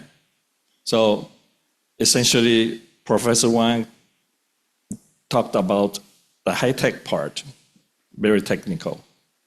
Now I'm going to show you the high touch portion.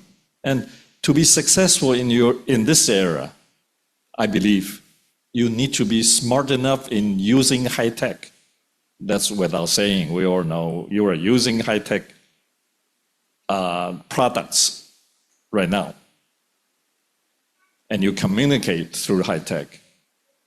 But if you want to be successful, you need to be humble enough to be high touch. Don't just stay in the cyber world where you can probably gain a lot of money. But if that money is not doing you, your family, your loved ones, your country fellow, your community any good, then it may not be that meaningful. Right? So you need to be smart enough in using high tech well, and you are learning to do it here. But at the same time, I urge you to be humble enough to be high touch.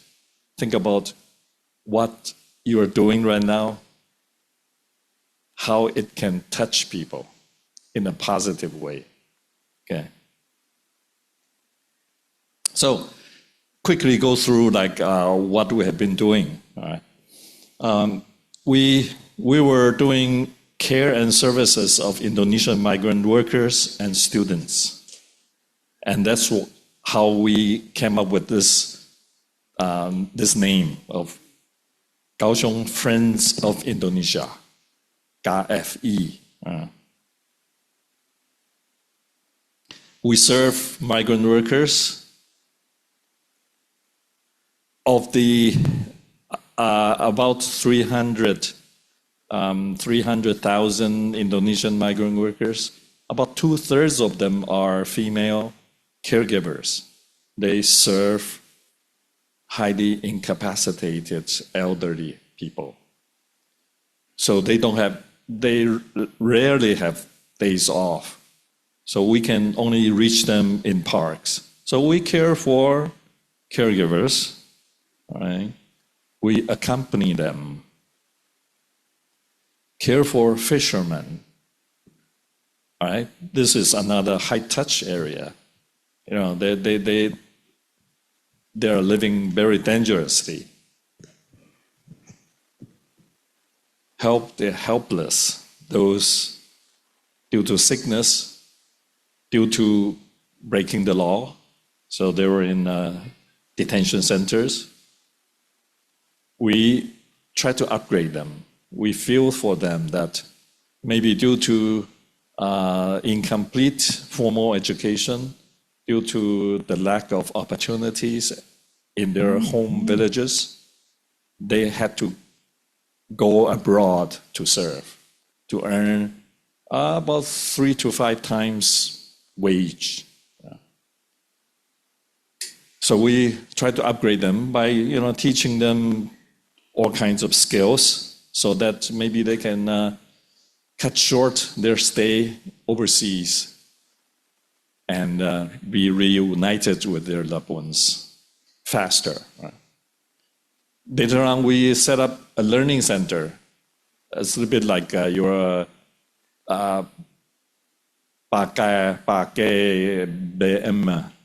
PKBM learning center, community learning center.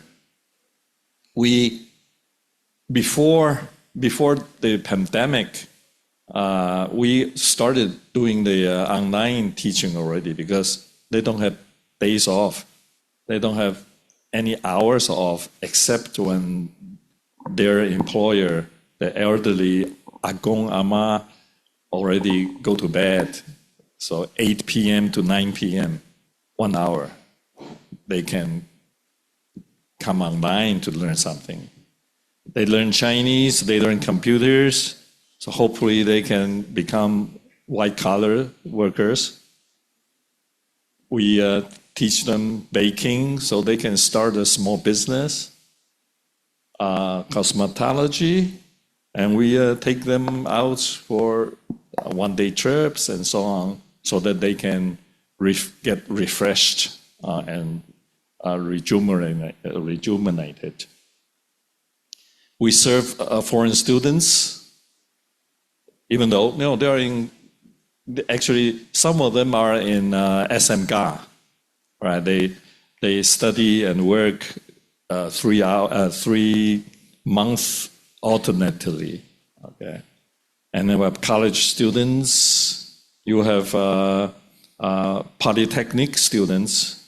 This is one Polytechnic university where they had 300 Indonesian students, incoming freshmen.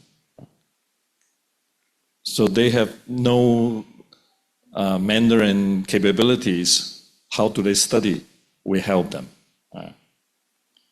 And then we have scholars. We have scholarship students. Now they're Mr. Muhammad Ghali was in the middle, if you can see him. Yeah, that was when he was studying under Professor Wang. And we even had visiting faculty members from UNJ. That was yesterday we met with them again, Jakarta State University. They are teaching PMEs, migrant workers, classes online. And then we moved on to serving all Southeast Asian migrants because we realized that actually they are more than just Indonesians. So we care for and we provide services, but also we try to develop migrant communities. So from that point onward, the original KFE, the E is Indonesia, but now this is Southeast Asian. So we have to expand our definition. So our KFI becomes kindness, friendship, impact. Impact. That's what I would like to say when the main theme of the conference is about AI. And frankly, we don't do AI right now. But how would we define AI? We have our own definition of AI. The I is impact. Okay? A is assuring. Assuring, assertive impact. That truly it's a impact that we hope we can all make. And that's assuring to the people we serve. And later on, we also founded a Kaohsiung Little Southeast Asia Association. So we care for the community. How do we do that? This is next to the ultra-modern train station of Kaohsiung. It's a home away from home for migrants. There are many Indonesian rumah makan, tokos and so on. They are, as you can see probably, all right, Indonesian food and so on. Migrants, the factory workers, fishermen, and some of the caregivers will come on weekends. This is their home away from home, but the store owners are just fighting against each other, fighting for the limited number of guests coming. But we try to build a community. We promote sense of community by bringing all of them out together on a trip so that we get to know each other, embrace each other, accepting each other, and we show them like case studies of how community get built up. We try to increase the community visibility. This so-called Little Southeast Asia is unknown to most of the Kaohsiung citizens. You know, Kaohsiung is about 3 times bigger than Banjarmasin in terms of population, more than 2 million people. They don't know about this small group of Southeast Asian migrants among them.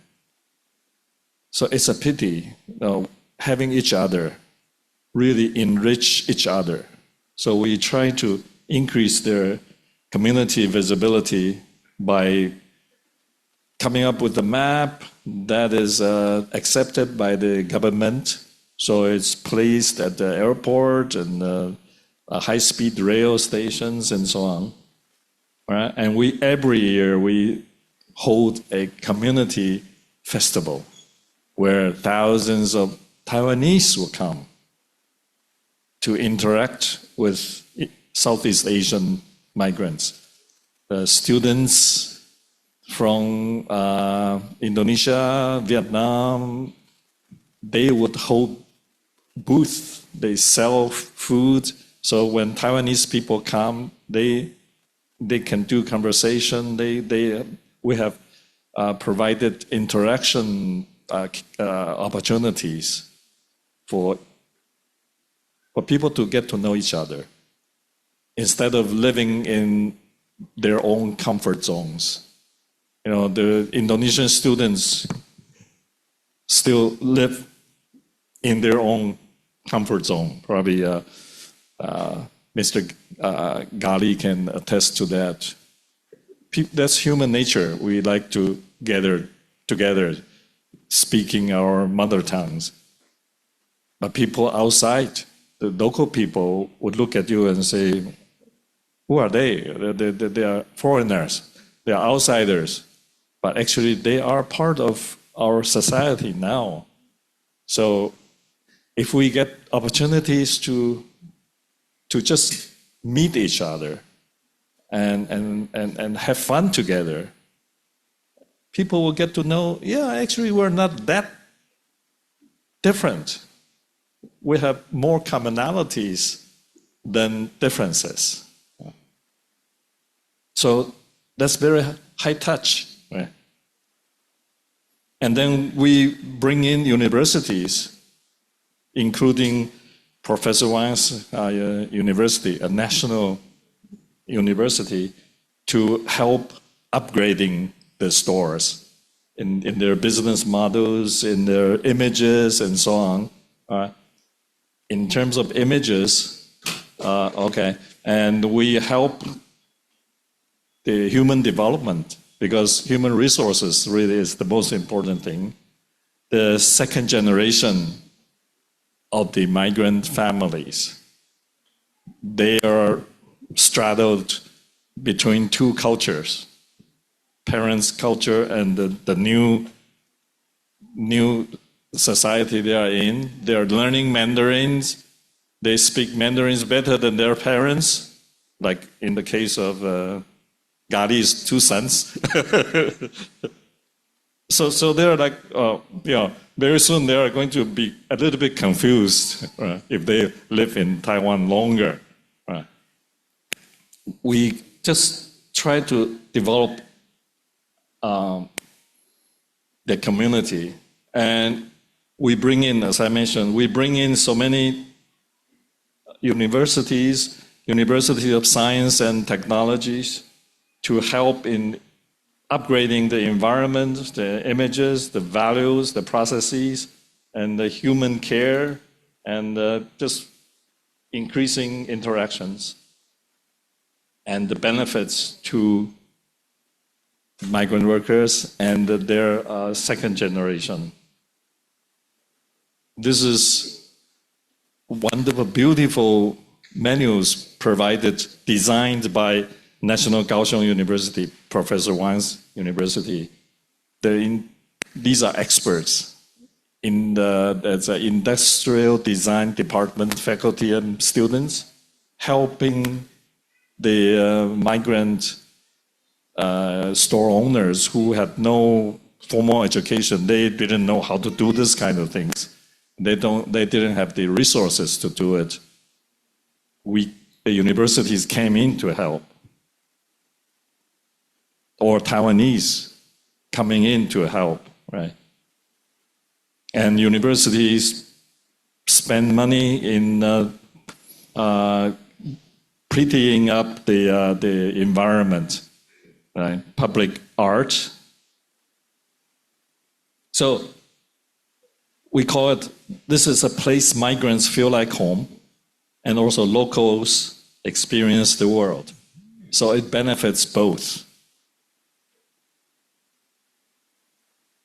This is the new logo, the new billboard we set up. That is the, does it work? Oh yeah. That's the new train station on the upper right. There will be a train and subway and also a high-speed rail, like your whoosh. And there are these 5 countries, little Southeast Asia. In a year, we have invitations from all over Kaohsiung to help the local neighborhood, the local commercial districts in experiencing, appreciating Southeast Asian cultures. Even on the upper right, in the middle one, holding up to, how you call it? Ketupat. That's our mayor, the mayor of a 2 million people city, the 3rd largest city in Taiwan. Okay, and this, the upper left, that's an art center. We celebrate Generative every year since 2013, and we don't celebrate in one day because many of the caregivers, since they don't have days off, the only time we can go and celebrate with them is to pick the day we would go. Monday we go to one park, Tuesday we go to another park. So around August 17th, we'll be celebrating your Independence Day probably in 10 parks. And this is one of the celebrations in front of the cafe Ibu Susan and I own in the Southeast Asia, little Southeast Asia. See, we all dressed up, right? The Merah and Putih. And then this was last year's festival. These promotion flyers through the social media were all done by the city government for us.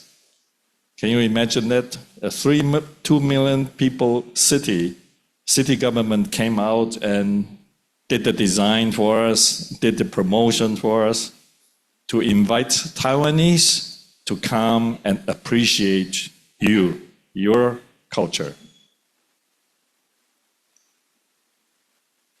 In the middle, next to me, was the Indonesian representative, the ambassador to Taiwan, effectively.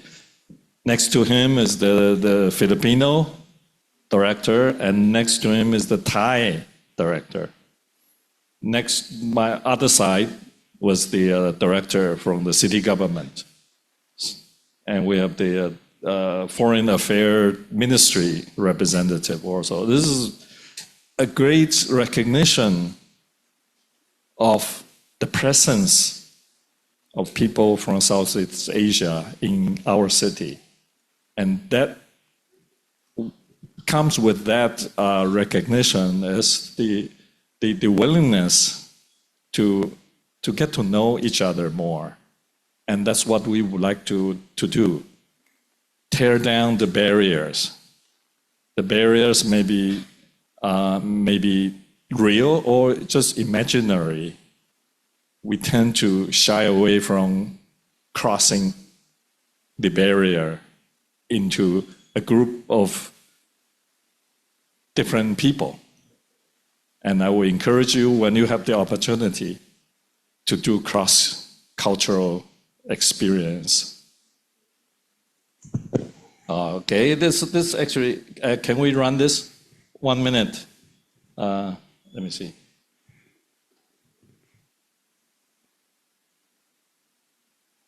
Video. If not, that's okay.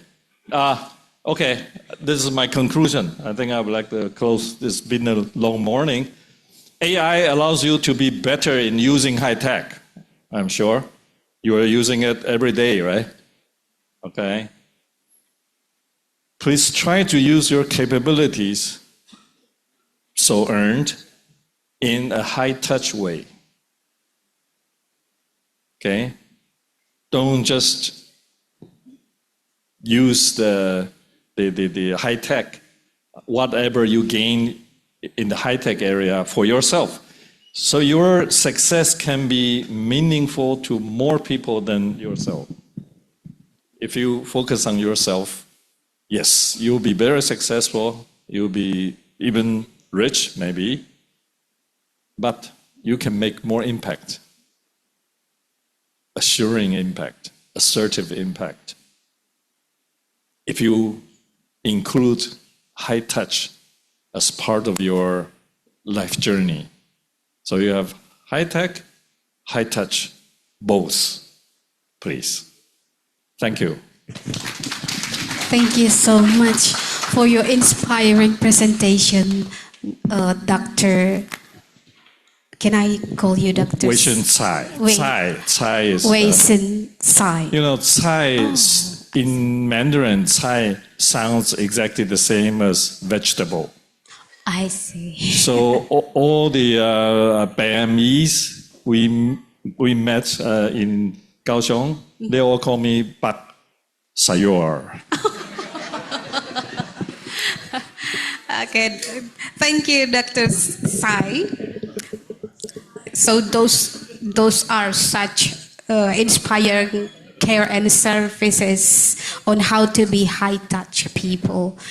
Well, ladies and gentlemen, we have now reached the questions and answer sessions, and participants are welcome to ask questions for today's presentation. And please kindly state your name and affiliation. Okay, please. Is there any microphone?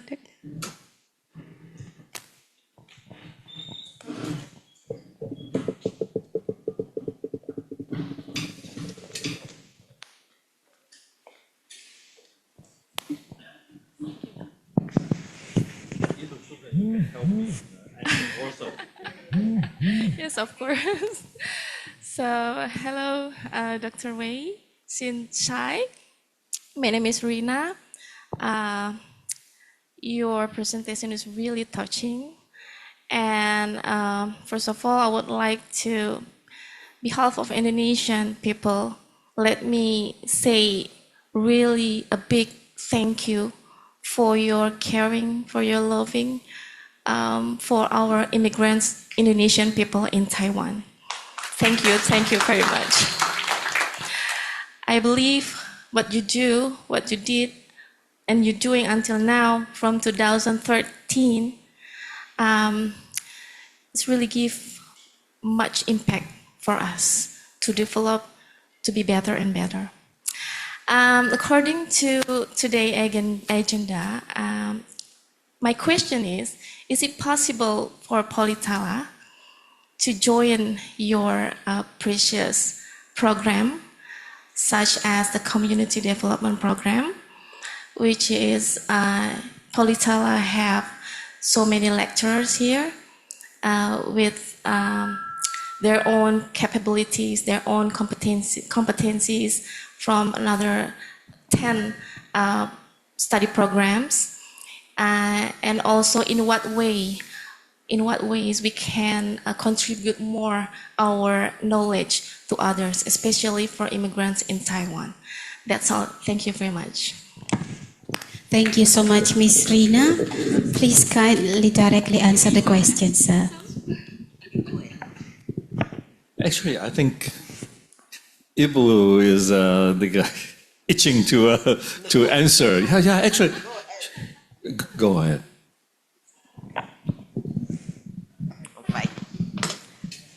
I'll just answer from here.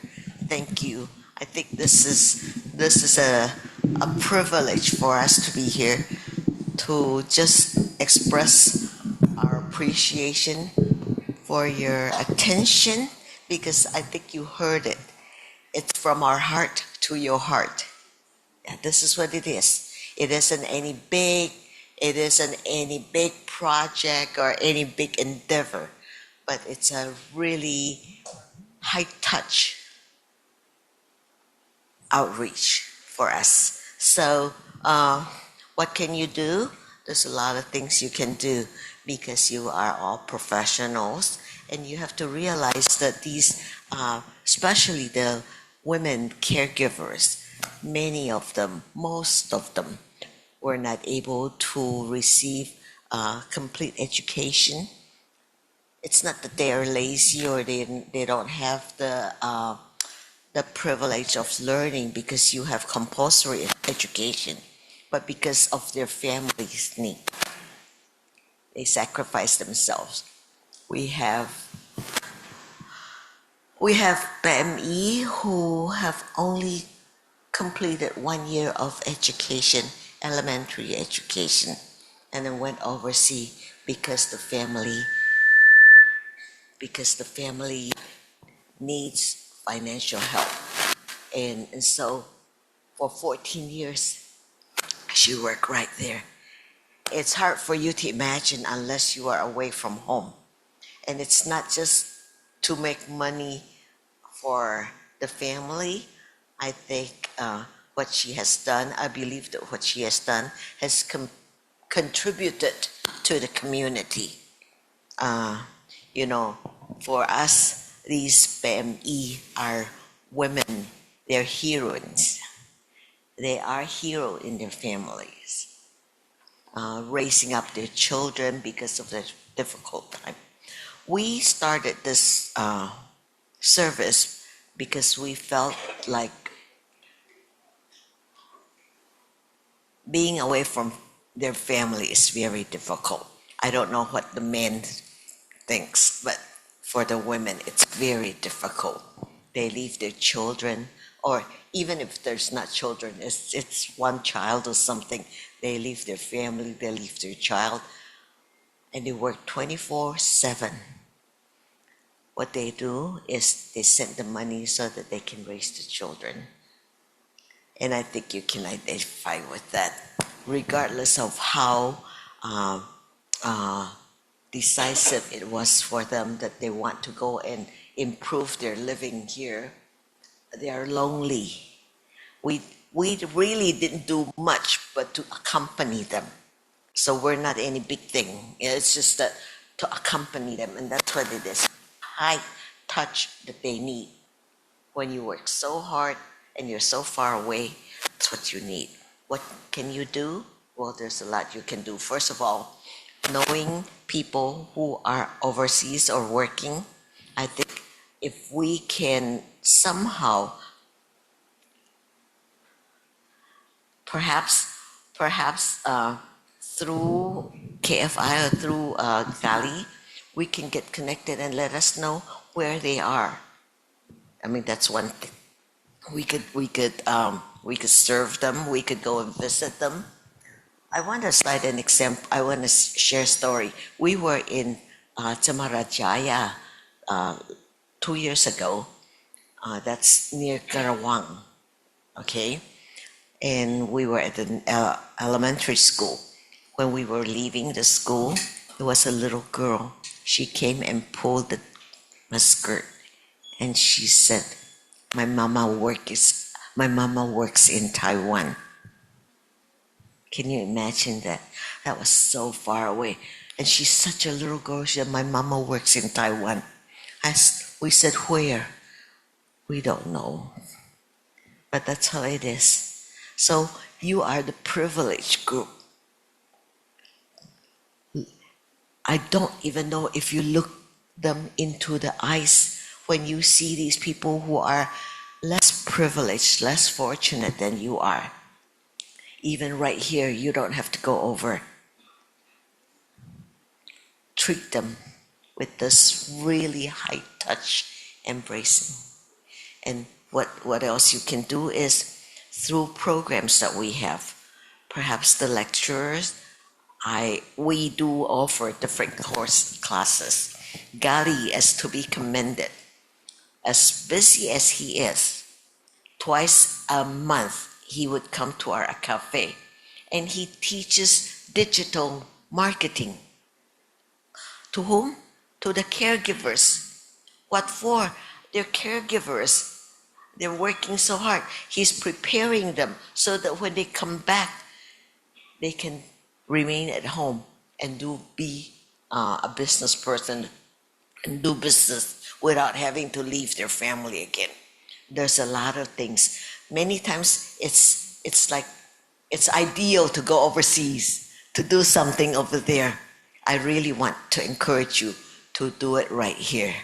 The barriers is right here. There are people who are less fortunate than you are. Look them into the eyes. Love them as you would love their families. And you can just, when it's from the heart, you can come up with all kinds of creative ways of helping them because you have been through all these educational purposes, academic. So I don't know. I can't share enough to share my heart, our heart, but that's how we feel. Look them into the eyes, see their needs, and present what you have. Thank you. So that's for the people here. You can extend, going out of your comfort zone. Yeah, you all have your comfort zones. You people of the same tribe as you, people of the same educational level, and so on. So it's just a different paradigm, all right? Just leaving, once in a while, leaving your comfort zone to reach out to people different from you. But coming back to the BAMEs we serve in Kaohsiung area, actually, we have classes, online classes, that BAMEs in Taipei, in another city, kind of far away, the opposite sides of Taiwan, joining our class, online classes. And we envision this, on this trip, we're trying to link up with institutions here so that we can have more online courses, because we don't have enough Bahasa speaking, not faculties per se, but teachers, instructors locally in Taiwan. So we try to enlist online teachers, maybe once a week or something like that, that we can link you up with BAMEs who want to learn something. Either formal education, because certainly we have the Paket ABC kind of program that we would like more caregivers to participate in. But we envision there are other non-degree, not formal education related classes. And yesterday in one institution, we talked about counseling. Maybe some of you can become the big sister or mother, online mother to some of them. Some of them are very young, and some are more advanced in age, but still it's between 20 and 40. So, and being away so long from loved ones and so on, their connection to the outside world is only through their cell phone. Right now, with the cell phone, they basically will be doing streaming all day long. It's like, this is what I spend my day from morning to night, streaming with someone in Indonesia. But maybe if some of you can devote an hour per week or something and kind of adopt online adoption of someone as your younger sister, then you know speaking the same language, and you can help them in regaining strength and kind of getting prepared for their trip back in a few years. That hopefully that's the main purpose of our trip this time, is really to link up with the institutions here. At the same time, we are already linking up with the Indonesian representative office in Taiwan, so that we can cover a higher percentage of BMEs in Kaohsiung area. Previously, it's only through our Facebook promotion and so on. But if through the government, they have a list of all the names, all the Indonesian BME names, so they can advertise better for us, saying, oh, there are these classes, and there are these counseling or big sister programs and so on. We can brainstorm about what kind of things, how you can help someone 3,000 miles away online. And that's the high-tech portion. You can do high-tech and high-touch at the same time. Okay, thank you, Dr. Wei Xin-tsai. Well, because our time is limited. Okay, please. But you just have 1 or 2 minutes only. Thank you.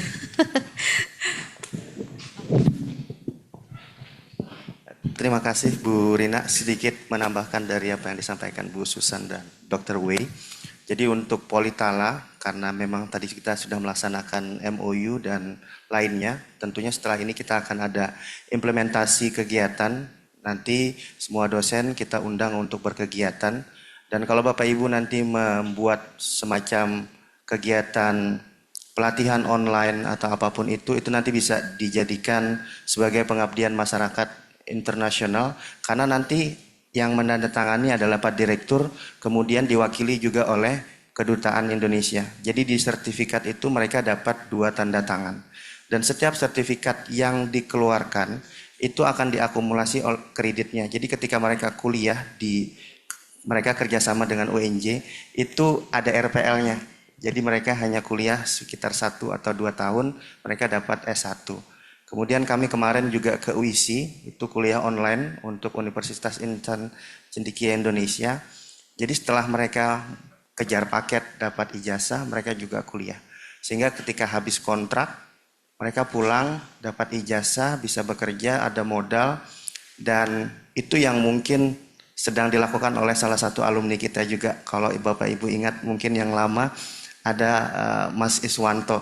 Sudah 8 tahun tidak mau pulang. Saya kemarin ketemu, saya bilang, pulang dulu Mas. Nanti dulu Pak katanya, saya masih mau nabung lagi. Jadi setiap bulan tuh ngirim orang tuanya biaya, ada beli traktor, ada bikin buat macam-macam. Ya saya bilang, ya Alhamdulillah. Dan waktu itu Ibu Direktur, kalau tidak dengan kebijaksanaan beliau, mungkin dia akan stop sebagai ketua outsourcing pada saat itu. Inginnya ketika lulus D3. Tapi kata ibu harus berangkat, gimana caranya. Nah Alhamdulillah itu nanti difasilitasi oleh KFI, kemudian dengan GN Pro, dan tentunya kami juga di sana. Alhamdulillah Ulun terpilih sebagai ketua kerukunan bubuhan Banjar Sadunia. Jadi di bawah Paman Birin itu untuk mengelola yang di Taiwan. Dan setelah kegiatan dari Politala, kita akan ketemu dengan Wali Kota Banjarmasin dan Kesultanan untuk ada program nanti lanjutan di Kota Kaohsiung, karena kita ingin jadikan Kaohsiung itu sister city. Kemudian karena mereka ada smart city juga, nanti kita akan bantu untuk bagaimana caranya supaya bisa lebih berkembang lagi. Dan tentunya Politala di situ akan mengambil peran penting, sehingga Bapak Ibu semua, para dosen, kita sangat welcome, sangat terbuka karena sudah ada MOU. Apapun implementasinya nanti silakan berkabar, kita akan masukkan. Jadi masalah BKD dan yang lain-lain insya Allah Pak Direktur itu akan terpenuhi. Dan tadi yang Profesor Wang sampaikan, kalau Bu Pian dapat satu paper, mau publikasi seperti ini, hubungi Profesor Wang, beliau akan bantu, bahkan manual untuk perhitungannya, beliau masih mau gitu. Jadi nanti bisa dikelompokkan engineer publikasi untuk manajemen agroindustri atau yang lain, itu bisa kita fasilitasi. Dan expertnya tidak hanya terbatas, jadi kita ada di beberapa negara dan itu akan terbuka. Jadi Bu Pian nanti bukan penulis misalnya bertiga orang Politala, tidak, tapi akan berbagai jurusan. Mungkin itu sebelum nanti masuk ke sesi selanjutnya.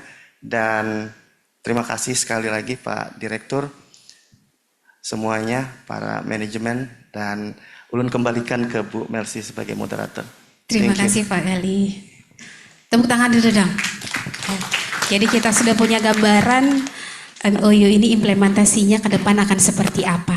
Oke, baik.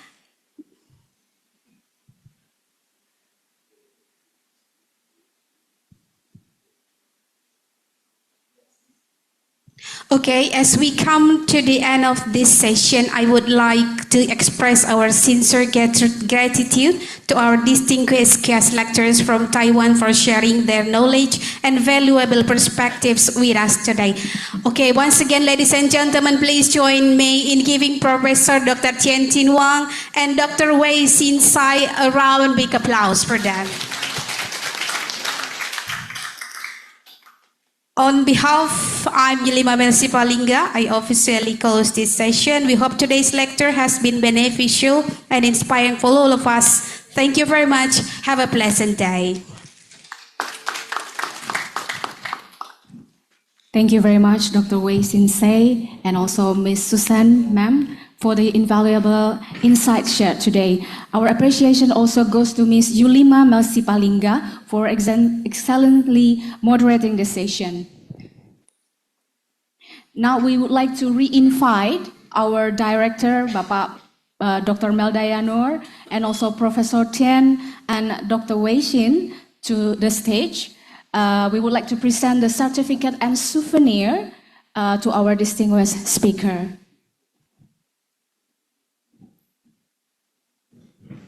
Please, Professor Tian and Dr. Wei Xin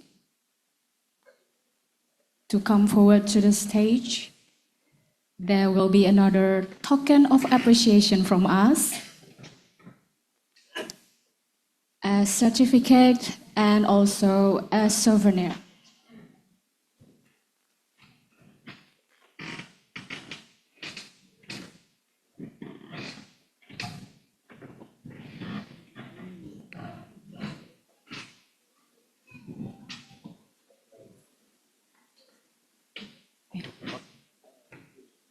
I kindly remind you, all the lecturers in Politala and participants, that after this session, we'll still have our last session with Ms. Sarah Chan. So please kindly stay in the hall. Thank you.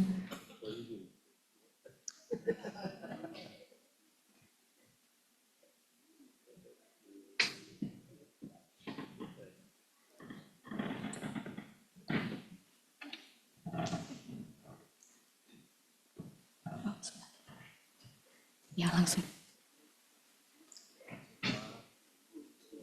A certificate and a souvenir goes to Dr. Wei, Professor Tian from Kaohsiung University,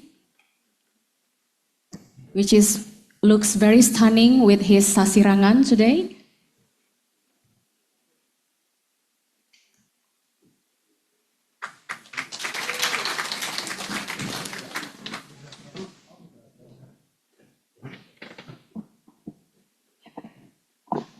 Right, please give our,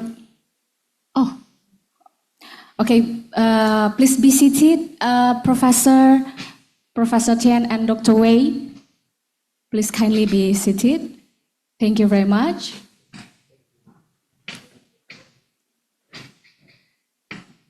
Now we would like to present our sincere gratitude to our moderators and Master of Ceremony, Ms. Yulima Melsipalinga and Diva Trimulyani.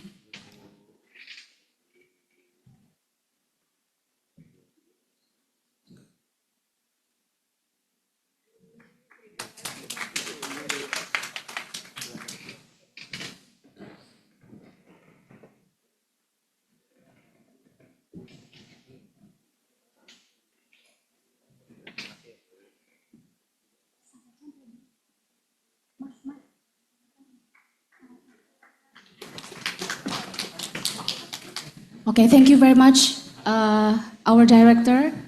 Oh, should I?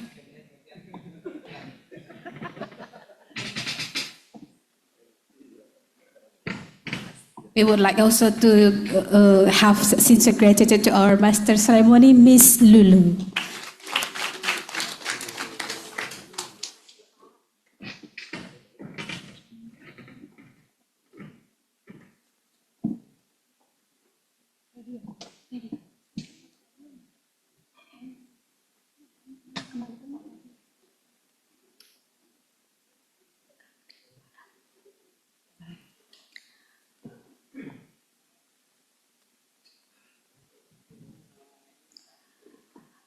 So before we go to our last session, ladies and gentlemen, meanwhile we're waiting for Ms. Sarah Chan to be joining us here online.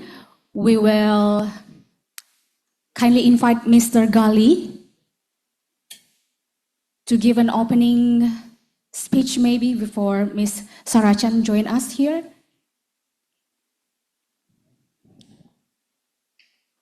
Thank you, Mr. Gali. Well, thank you, Mr. Lulu.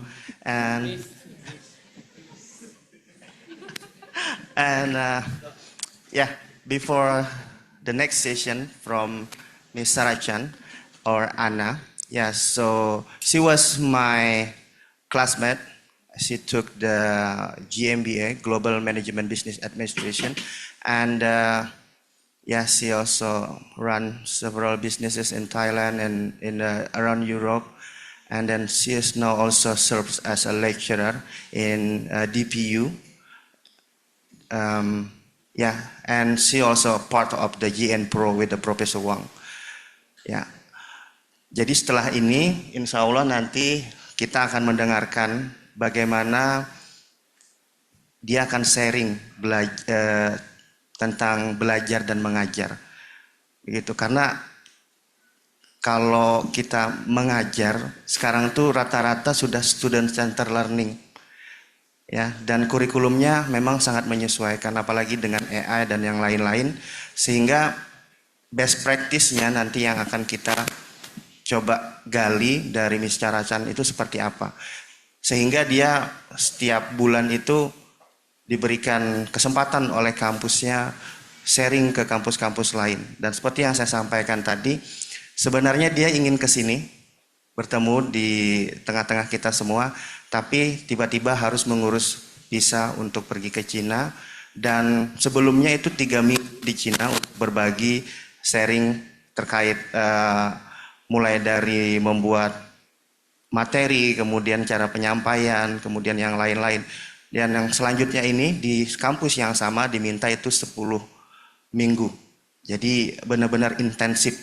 Nah ini nanti karena kita juga sudah kerjasama dengan GN Pro, ada banyak expert kami di sana yang nanti akan menyesuaikan dengan kebutuhan Politala, dan tentunya itu sesuai bidang. Jadi nanti mungkin bisa disampaikan ke kajur masing-masing, kemudian nanti dari Bu Rina, dari ya, kerjasama, kami akan coba fasilitasi apa yang akan bisa. Jadi kita bisa jalankan implementasi agreement-nya. Nah, salah satunya mungkin ini nanti usul kalau penerimaan mahasiswa baru, Pak Direktur. Ya, biasa kita undang beberapa tamu juga gitu online atau apa. Ini bisa nanti kita hybrid. Jadi ada yang di sini misalnya, kemudian ada yang di luar, itu akan sangat ini. Jadi dengan adanya teknologi ini sebenarnya kita semuanya sudah hybrid, dan international conference tentunya juga nanti Pak Direktur, kita kemarin ada kerjasama dengan salah satu juga kampus di India yang nanti ke depan insya Allah akan ada international conference. Jadi untuk Misarachan sendiri nanti fokus kita belajar dengan menggunakan AI, bukan dengan tidak menyuruh mahasiswa misalnya tidak menggunakan AI, tapi sebaliknya, gunakan AI, tapi apa pendapat kalian, sehingga critical thinkingnya itu nanti keluar. Jadi waktu itu kami sama-sama diuji oleh salah satu profesor dari Taiwan juga bersama dengan Ana, kami diminta memberikan debat dengan AI. Tapi kami harus mencari referensi-referensi berdasarkan jurnal Q1 untuk bisa mendebat AI. Dan pada saat itu nggak ada yang bisa dapat nilai E+, tapi Ana dapat. Ya, saya dapat A, tapi Ana dapat E+. Jadi dia punya strategi tertentu, dan kalau memang kita benar menggunakan AI ini, ternyata ini adalah salah satu tools yang sangat kuat. Jadi dia bilang the new way of learning itu dengan AI itu sangat powerful. Nanti dia akan bahas bagaimana caranya, dan itu Bapak Ibu bisa terapkan, dan tentunya kita akan fasilitasi hal-hal lain yang berhubungan dengan itu. Ya. Selain itu mungkin nanti kita juga bisa fasilitasi karena ada banyak kawan-kawan yang juga terbatas Pak Direktur, karena mungkin kita tidak berlangganan dengan Elsevier, Web App Science, sehingga ketika mau riset nggak ada database-nya. Nah itu nanti sudah, alhamdulillah ya, karena dulu kita perlu chat dulu kawan yang ada di luar negeri, tolong ini. Terus ada yang bilang, Pak Gali kenapa nggak pakai SCI Hub? Wah itu kalau Profesor Wang tahu dia marah. Ya. Kenapa? Karena karya gitu, kemudian dibajak. Ya itu salah satu hal yang sangat krusial di Taiwan. Ya, begitu kita menggunakannya kayak gitu-gitu ketahuan itu kena kode etik. Baik, itu kira-kira yang saya dapatkan pengantar nanti sebelum Miss Sarachan menyampaikan materinya. Dan sekali lagi Bapak Ibu semua, mungkin banyak yang saya belum kenal karena ada 100 berapa tadi Pak Direktur? 187, Masya Allah. 187, jadi mungkin mohon maaf bisa menyapa satu persatu, tapi sangat terbuka untuk berkolaborasi dengan Bapak Ibu semua, dan mari kita ciptakan ekosistem riset bersama di sini, percepatan untuk publikasi dan lainnya. Demikian dari saya, Bu Lulu, saya kembalikan. Terima kasih. Thank you, Mr. Gali. Right, ladies and gentlemen, while we prepare for our final session, we're delighted to have Mr. Dodo back on stage to refresh our mood, to keep us entertained with his wonderful performance. Mr. Dodo, stage is yours. Thank you, Miss Lulu. Okay, the next song I was gonna sing Anna Mary.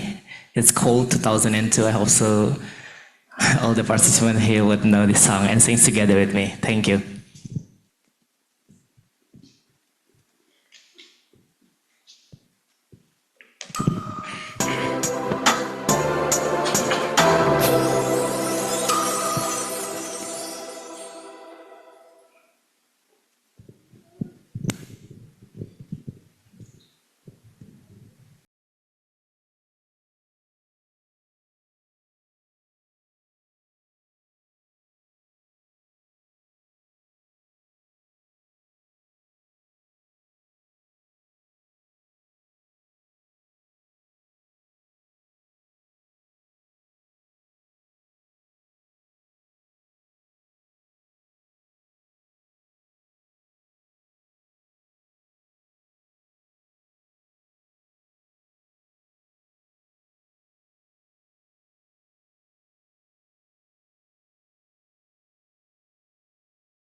Thank you very much, Mr. Dodo, for an amazing performance. Moving on to our final session, we will explore further insight with Ms. Sarachan Ploybut, joining us virtually from Thailand. Guiding the session is Ms. Diva Trimulyani, a lecturer in the tax accounting program at Politeknik Negeri Tanah Laut. She earned her Master of Accounting from University Andalas and possesses extensive expertise in accounting and taxation. To our moderator, Ms. Diva Trimulyani, please welcome.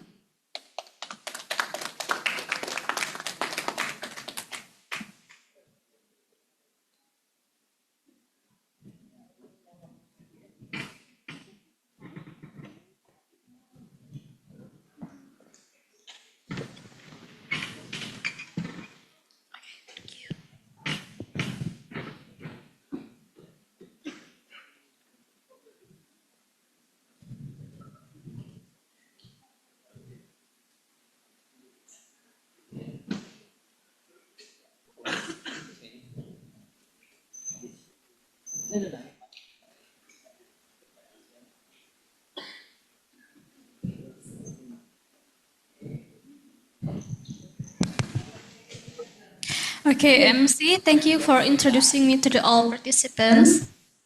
Hello, good morning, guys. Morning. Welcome to our distinguished speakers, respected lecturers, invited guests, and all participants to join us at GKT Hall today. Assalamualaikum warahmatullahi wabarakatuh. First of all, let us express our sincere gratitude to the opportunity to gather today in this international lecture. We together bring academic and also professional. We discuss about one of the most transformative our time. This is generative artificial intelligence. My name is Diva Trimulyani, and this is my honor to be a moderator for today's session. Okay, ladies and gentlemen, today's general lectures is conducted in hybrid format, where the speaker and the moderator are joining via Zoom and the participant attending at GKT Hall. Okay, everyone, for the theme for today's lecture is General AI in Business Education, Research-Driven and Creative Classroom Application. Ladies and gentlemen, this is my great pleasure to introduce our distinguished speaker for today. She is Ms. Sarachan Ploybut, a doctoral candidate business administration and lecturer at Durakit Punit University. She strong combination academic expertise and experience, having several business founder within startup and innovation ecosystem.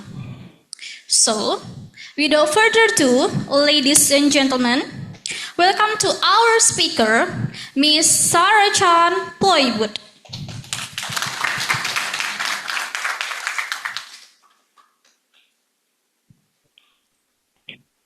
Good morning, everyone. Can you see my slide now? I just share my slide. Yes? Okay. I'm sorry, can you follow up? Can you guys see my slides? Yes, of course. Okay.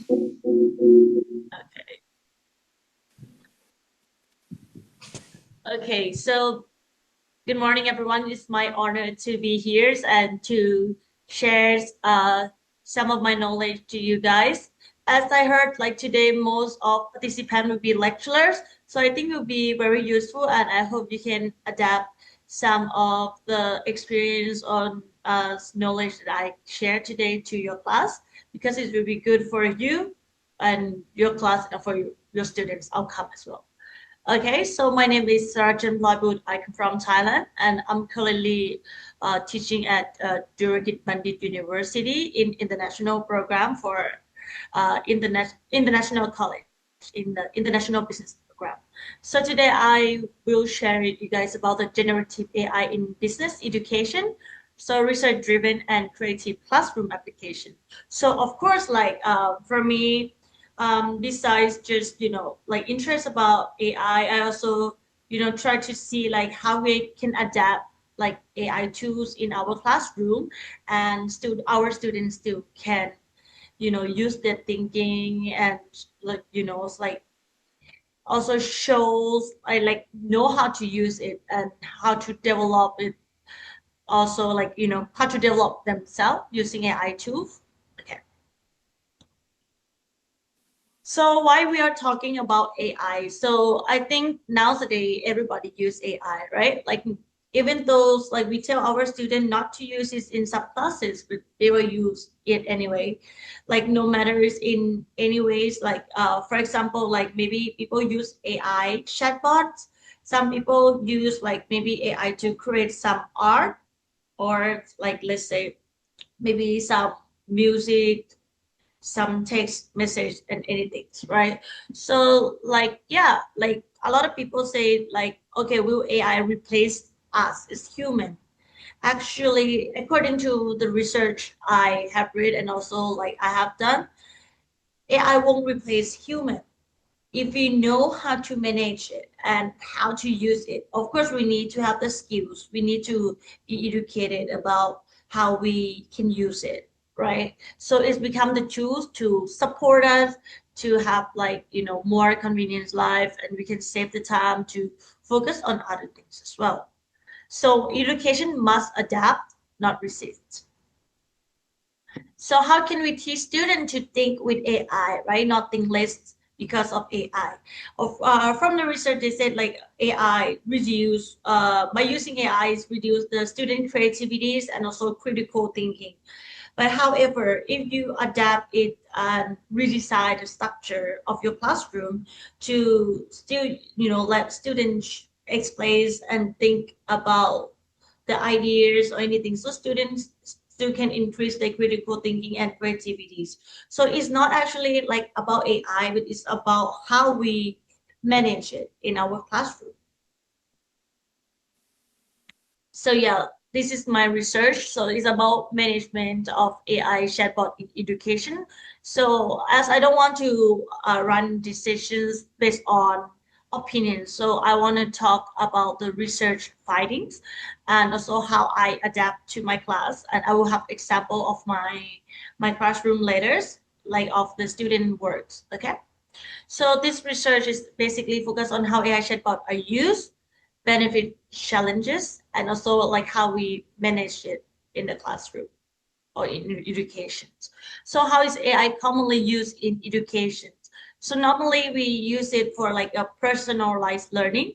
So as I believe if you have like Gemini's or ChatGPT, DeepSeeks or whatever, like in each of our conversations, the way we like talk or chat with ChatGPT or chatbot will be different. So it's like personalized learning. They know your skills and your capabilities and how to how to help you with each of learning. So yeah, like for personalized learning, they say like us as educators, we can adapt it for our students to practice. For example, we teach in the classroom, and then we can tell students like, okay, give them some prompt to practice with a chatbot at home. Like, okay, if students normally learn with us about marketing, and then okay, after learning with us, they can go home and then they can prompt and then ask AI chatbot to be their tutors and ask them questions, and then they can answer it and respond with it. And then the next morning they can come to us and then ask or double check the information if it's correct or not. And also like self-learning, like writing and research support, right? Like now they have many AI tools for helping with the research, like perplexities or even more, right? And then feedback and administrative assistance. So a lot of routine work, routine tasks, we can save a lot of time. Like before we have to like type it down one character by one characters, and we spend a lot of time doing it. But nowadays, like we can also adapt AI to use, like, in the routine tasks that normally, we don't, like normally we spend a lot of time on it. So we save our resource to maybe do other things that more complex, right? So AI is increasingly like, embedded in everyday learning activities, and we have to adjust with it. And the benefit is about the, higher student engagement. So normally, like students have higher engagement with the, AIs in the classroom if you adapt it, and also like improve writings and analytical skills. So yeah, for this one, analytical skills, how student, of course, if student just ask the questions and then copy paste the answer, of course, they won't have the analytical skills, right? But in this case, if they, let's say they ask something and maybe they even ask for reference and then they read it and then they know, like before student doing all these things, they should have the basic knowledge or know about the topic first. So when they get some, response, some answer from chatbot, they still can analyze, is this correct or not? Why is not correct? Why is correct? So like if you let student to, think in this term, and then they can analyze, like, then I think the more, like they will improve their analytical skills because they have to think in many layers, many steps, right?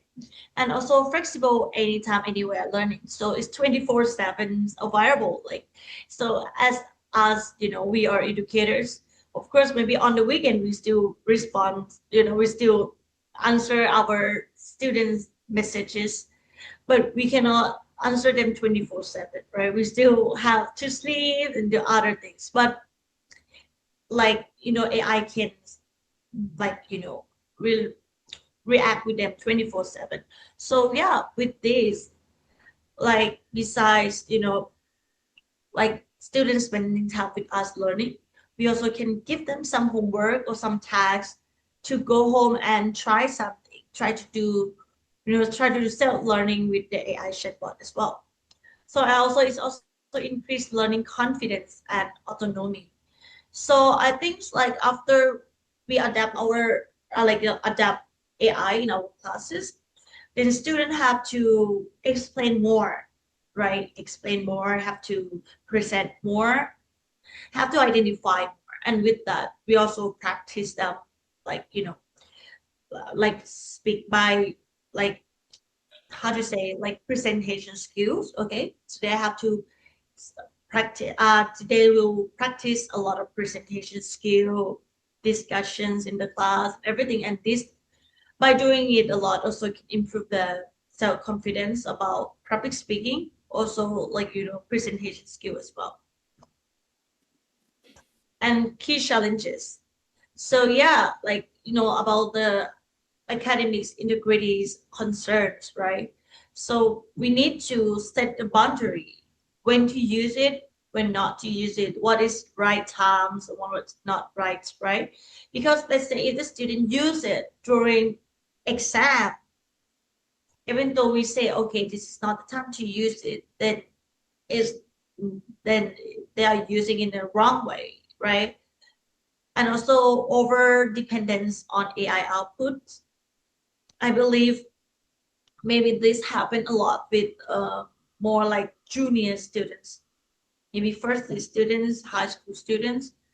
But yeah, then we have to teach them, always reminded, like AI make mistakes, and build the awareness about the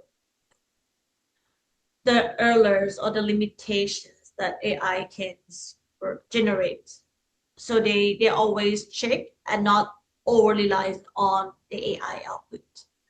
And risk to critical thinking development. As I told you or mentioned before, if the student is fully just copy paste everything from AI to homework, then they won't be able to use any critical thinking, right?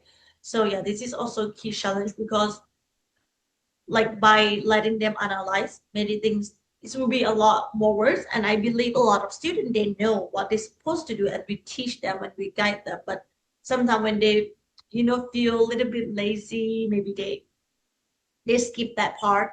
And this one is also can be the challenges that, it can affect their critical thinkings and even creativities and data privacy and ethical issues, right? So yeah, these things also like, because like AIs, they can collect everything, and sometimes people maybe share some informations that or some data that they shouldn't share with, or even some company you cannot share, like you cannot ask AI for your work or and anything that relate to the company, because they it's very very important, because maybe like there will be like some secret of the company or organizations, like it will be no longer a secret if you share it with AI, because maybe AI take these informations and then they respond or use this information to answer other people.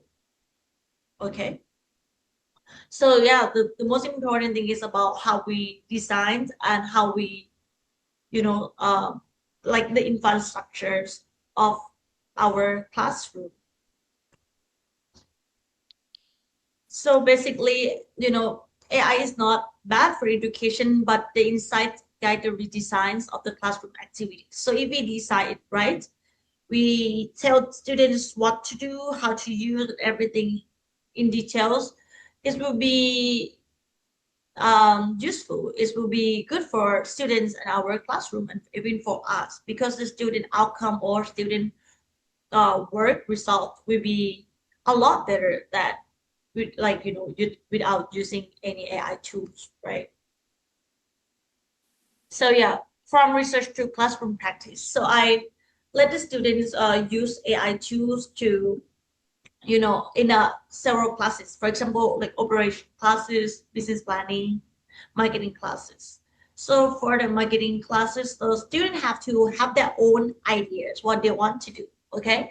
But they use AI to help them with, other things. Let's say generate image, generate videos, generate music. Because let's say if they have to make one video by themselves, like if we think back about like maybe in the past 5 years, 10 years ago, then you have to maybe have the cameras, like, or maybe your phones, right? Or hire some models, or maybe ask your friends to do it. And it's like it will consume a lot of time. It will be 3 days projects or longer. But by using AI, even it's individual work, it's individual, not even a group work. They can take only 1 day or less than a day to make one video that look professional. So yeah, I will show you some example of my student work. So yeah, like for the classroom design principle is like AI support does not replace student thinking, right? So they support the student thinking. The idea is our student ideas, is our student strategy that they're creating it, but all the decision making is from students, not from the AI. And then human judgment, right? So this our student is the one who judge like which ideas or which outcomes from the AI that they want, and how they have to combine it together. So yeah, for us as educators, we have to know the like the course learning outcome, or like also like learning objective of each activities, each session, each classroom, each subject, and then try to adapt it to get that outcome, and even better outcome by adapting AI, right? And then always every activities or assignment that we use AI, we should have the reflection. Maybe like 5-10 minutes after like everything, maybe before the class finish, to do the reflection and justifications, like, so we see with the student what mistake the AI made, what they learn, how they adapt it, right? I will explain more later. So yeah, effective AI integrations requires educators to adapt research insight into dynamic classroom practice for meaningful learning experience. And here's, yeah, this is the example. So this is the example of like student have to have create some business idea, right? And after they have business ideas, they have to find the pain points of the business, and then like some solutions, and then yeah, they have to make the video prototype how the business will look like. And this is individual words, and sorry, and students have to like yeah, they only spend like 1 day to make it, or sometimes I let them do it in the classroom and then they can make amazing outcomes. So yeah, so can you hear the video? Yes, right, okay. Do you believe you can learn that with a hologram chef? Meet Politika, the cute, cat-inspired kitchen robot that makes cookie fun. Just say what you want to make, and your hologram chef appears to guide you. Isn't it awesome? This is a smart way to learn cooking. Cost $199 with all these amazing functions. Let's cook with Politika, and we'll be happy to cook with you. So yeah, for example, this one, right? So yeah, they can express their ideas. It's like something very new. But imagine before, when you have every ideas, everything in your head, like as students, right? And then the student have to write down, even though they have to draw it by themselves. It's hard.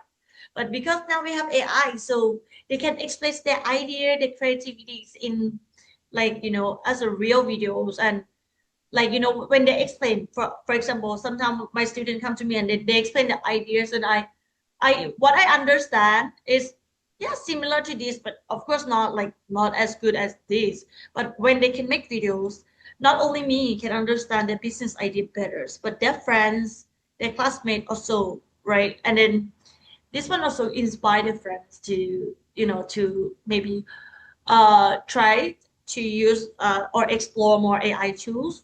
Yeah, and then they have more example. I will show you more example, and this one is another example. So this one is crispy bean.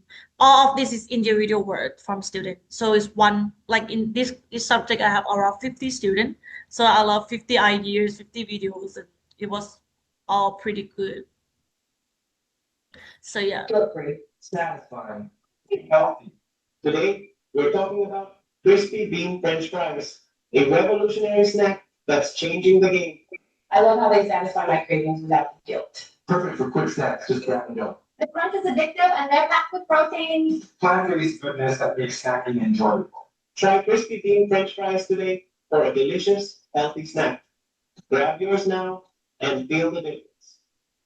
So yeah, this video is all AI, okay? This is not real humans. So like when we saw this video, I was like, I also share this to some lecturer in my university, and they're like, wow, like student can do it. And actually it's not like you prompt one time and you get the whole video. Of course, it's a lot of work. So students have to do it, and then they edit it later with maybe CapCut or other editing videos too, right? And then they make the background music themselves and everything.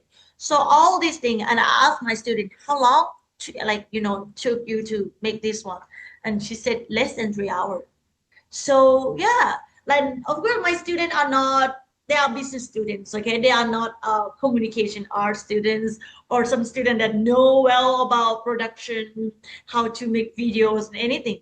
But because AI tools can be the tools that help them express things and make it easier for them, and even their work like this is look like pretty professional. And yeah, this is another video. A delicious innovation born from necessity. Once we were in a coconut farm, but climate change reduced coconut yields, threatening our livelihood. We needed a resilient crop. That's when we discovered mung beans, fast-growing, easy to farm, and rich in nutrition.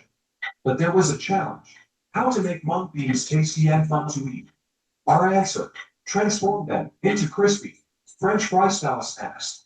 Introducing crispy being the first of its kind mung bean snack. That's high in protein, eco-friendly, and absolutely delicious. It's a snack that supports sustainability, promotes healthy eating, and tastes amazing. Join the plant-based revolution with crispy meat where taste meets purpose. Yeah, this is also from AI. So yeah, like in this video is explained what they want to do for their business ideas and things like that, right? So normally like sometimes after this student have to like create a business plan and sometimes the marketing strategies, what country they want to expand business to, stuff like that.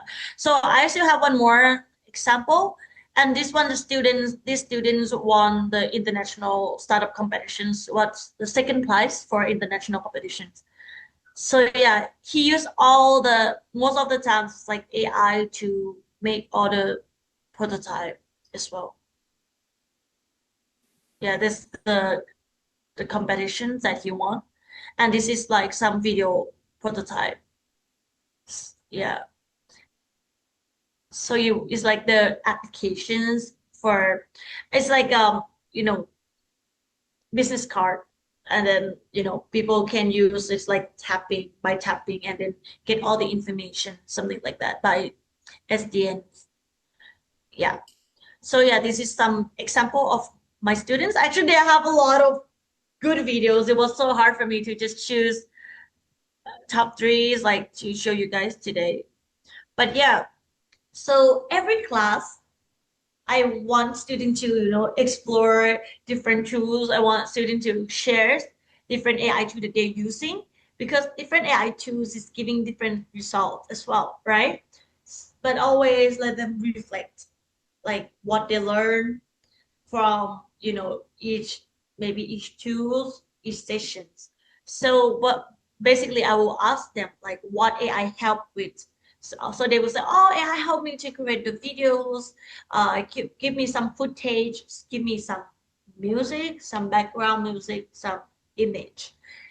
And what require human judgment, I will ask them. So like when you have to, make decisions. So they will tell me, oh, for example, they give me 10 image and I have to choose which one is related to my business ideas or what I have in my head most. So they will have to always, make decision and judge what is best for their project, right? And then where AI limitations appear, what mistakes like they found basically this, oh, like when they plumb like this, it's come out differently. Or even sometimes when student ask like for some reference, they give the reference, but when the student click to the link, is go to like some error, like you cannot open that link. So yeah, so they didn't always remember that okay, AI make mistakes, but how AI make mistake, but also like pros and cons from AI, right? So they keep using AI in the good ways and avoid the mistake that AI keep making to their works as well. So yeah, reflection prevent blind trust in AI outputs, and we always have to remind that to students, because some students they might think, wow, AI is amazing, they understand me, they know what I want, and then they fully trust in the AI, and then this will be like the problem for them, or sometimes there will be some misunderstanding, because I also experienced some student that fully trust in AI and might raise their hand in my class and told me like, but AI told this teacher, I don't think it's correct. And I said, okay, then you ask the AI for the reference. And they said no reference. But I said, then why you take that information? Because AI told me. So yeah, some student that like fully trusting AI is exit. Okay, it's already happened. So we always have to educate them and try to, give that mindset that AI will make mistake and you have to, controlling it, not the AI controlling you. Like sometimes it's like, because maybe they chat with AI, whatever, they feel like AI is a human, and that is a dangerous zone, right? So yeah, we always have to put the boundaries and remind our students, educate them, the more they know, the more they know how to use it, the more they know how it works, the more they will be, better understanding and have that mentality of when to use and not to use, and how it's good and how it's bad as well. So observe learning outcomes, right? So yeah, of course, for the engagement is always very good. Like with my class that I use a lot of AI tools, students tend to enjoy it more, study harder, explore more AI tools, and they like to share to each other like, oh, I'm using these tools, these give me amazing outcomes. And then, they're helping each other, and then be more discussions. And then they also share some idea like, oh, these tools, or if you use this prompt, it give you bad outcome. So yeah, so it's improve a lot of engagement, and also stronger reasoning and explanation skill. It's because I am a teachers who always ask so many questions to them. I'm not letting them just presenting and nothing else, right? I will ask them like what application, what AI tool they use, how did they use it, which process, and did they think by themselves about the idea, or how did they get that ideas. They have to explain everything. And yeah, for these things, if they do it by themselves, they will be very confident and excited and so happy to explain about it. But with the student who didn't think about the idea or everything by themselves, you can see like the expressions will be totally different. So then you have to, more like focus on the student more and how it support the student more. So student knows better that maybe do the next task or next assignment better. And also higher awareness of AI limitations, right? And improve confidence in presentation skills. Okay. So yeah. So yeah, basically we have to align AI usage with learning objectives, right? Prevent critical thinking, encourage ethical AI awareness, and treat AI as a collaborators, not a shortcut. So basically, like some students use it as a shortcut the whole time. When we ask question, they copy paste, screenshot paste, copy the answer from AI. So that's the shortcut. So we have to tell them how to work with it, not just to take information from it. Yeah. So yeah, educator must embrace AI to redesign assessments and integrate ethical literacy into their curricular, right? So yeah, key takeaway from this session is like AI can enhance learning, but only when it's, when it's aligned with our teachings, objective, our learning outcomes. And AI create lists many things if you not managing it well, right? And educators like designs and management decision determine outcomes. So yeah, we have to design and always like see the student outcome in each session, because of course it's still new. Like I know it's hard to think by ourselves, like how we can adapt it in the classroom and still make a good and like also benefits to the class and to the students without like risking anything in our classroom. So that's hard, but by doing it in each class, and yeah, we also learning with them, right? We can also see what is good and what is bad from each class, and then we keep developing our classroom to make it better for the next batch and next better. So it's also from student feedback also matters. And also so yeah, they also like from the institute universities also must move from tool adoption to strategic integration as well. So it's not just a tool, right? But it's like part of how they managing it. Yeah. So yeah, generative AI will not replace business education, but business education must evolve to teach students how to think with AI and how to work with AI for the better outcomes and better learning in the futures and nowadays. So thank you so much. And if you have any questions, please feel free to ask me.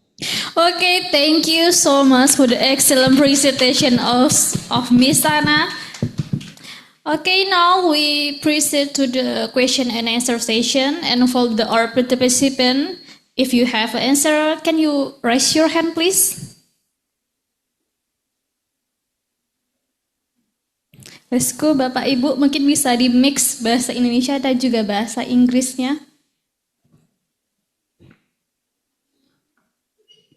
Oh, okay. Okay, Miss Anna. Yes. I have a question that might be represent the perspective of the audience. The first one is, what the key complements should lecture develop to effectively integrate generative AI into business education while maintaining academic rigor? For the writing, you mean? Can you repeat the whole questions again? I couldn't hear it well. Thank you. What the competencies should lecture develop to effectively integrate generative AI into business education while maintaining academic rigor?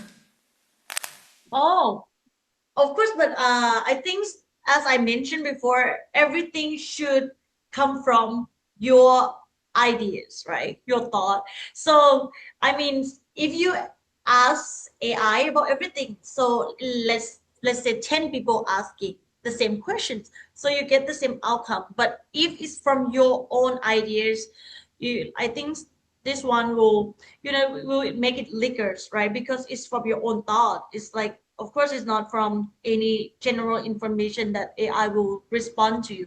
So what you do is you use AI to be the tools to improve like some skill that you think you still not good about, but also by your learning and using AI, you still have to always keep improving yourself as well.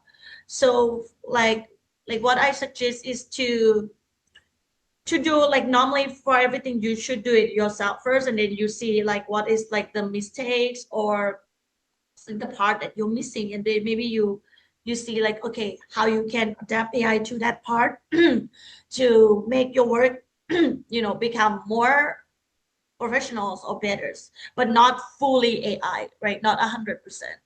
Yeah. So how to do it is it has to come from our humans ideas, because every person, I think, we have different ideas and we express it in different ways. So when we prompt it, even though we actually I did this experiment before, like when we prompt for each person, we get different outcomes, because the way we prompt, the way we ask is different. Yeah.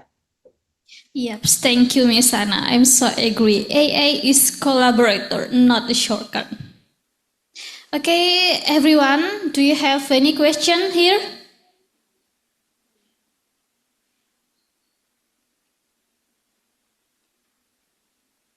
Feel free to ask. Maybe you can adapt in your classroom too. It will be fun for students. Yeah, your presentation is really excellent. I am also amazed about your student project. Yeah, actually, I have a lot more to share, but I have to just, choose a few for it, because also I let students do like business planning, and some students have to make infographic, and even like all the presentations, even like for the marketing class, before they make video, they have to make a storyboard, and then they also use AI to help generate image. It's also very amazing outcome, especially if it's individual work and they have very short time to manage everything. So yeah, so can I ask some of them, like if they're not asking me, do they are any of them adapt or using AI tools in their classroom before, and how was it? Okay, participants. Miss Anna bertanya, apakah ada yang sudah mengadopsikan AI ke dalam classroom-nya? Apakah ada yang sudah, Bapak Ibu?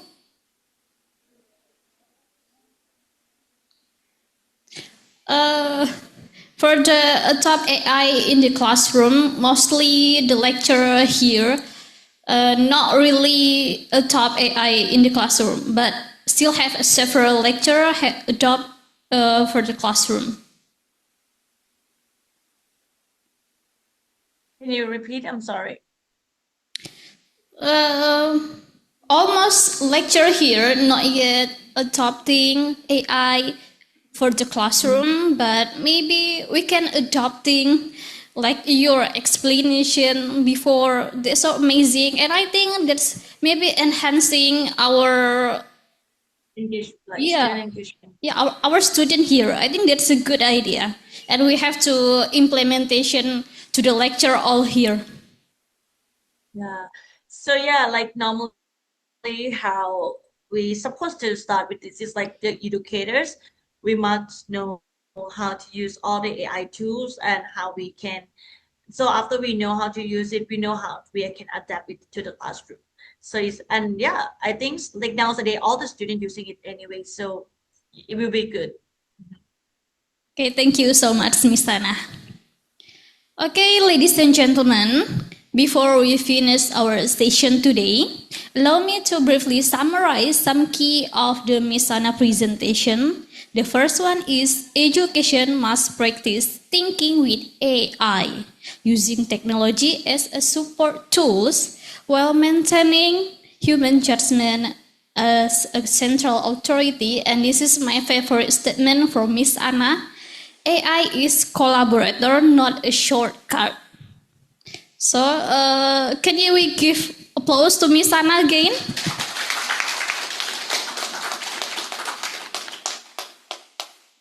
And we also thank to all participants for the contribution and thoughtful contribution for this session.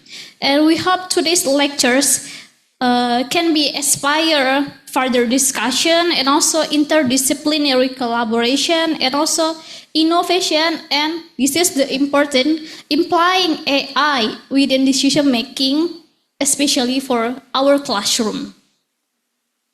And thank you so much for Miss Anna. I'm so really happy you join us today.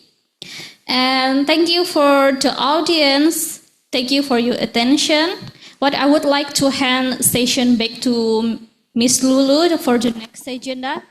And the session for the next agenda is Miss Lulu. Assalamualaikum warahmatullahi wabarakatuh. Have a nice day. Thank you.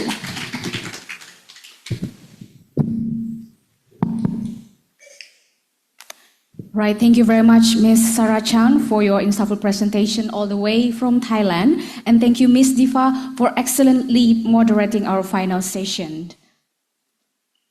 On behalf of Politeknik Negeri Tanah Laut and the organizing committee, we would like to express our sincere gratitude to our international partners and all participants for making this event a resounding success. We are proud to see Politala strengthening its global presence through this collaboration. I'm Amelia Hutabarat signing off. Thank you and have a great afternoon. Assalamualaikum warahmatullahi wabarakatuh.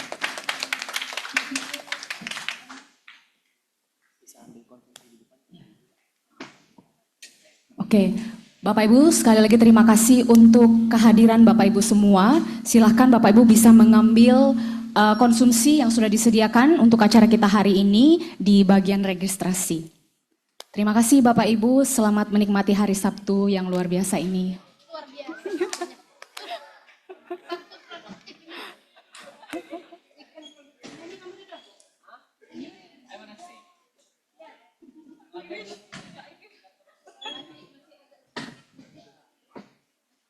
Percobaan pertamanya udah keren banget.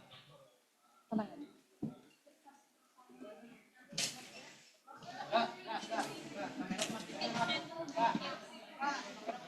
Iya, tiba-tiba dia yang nanya.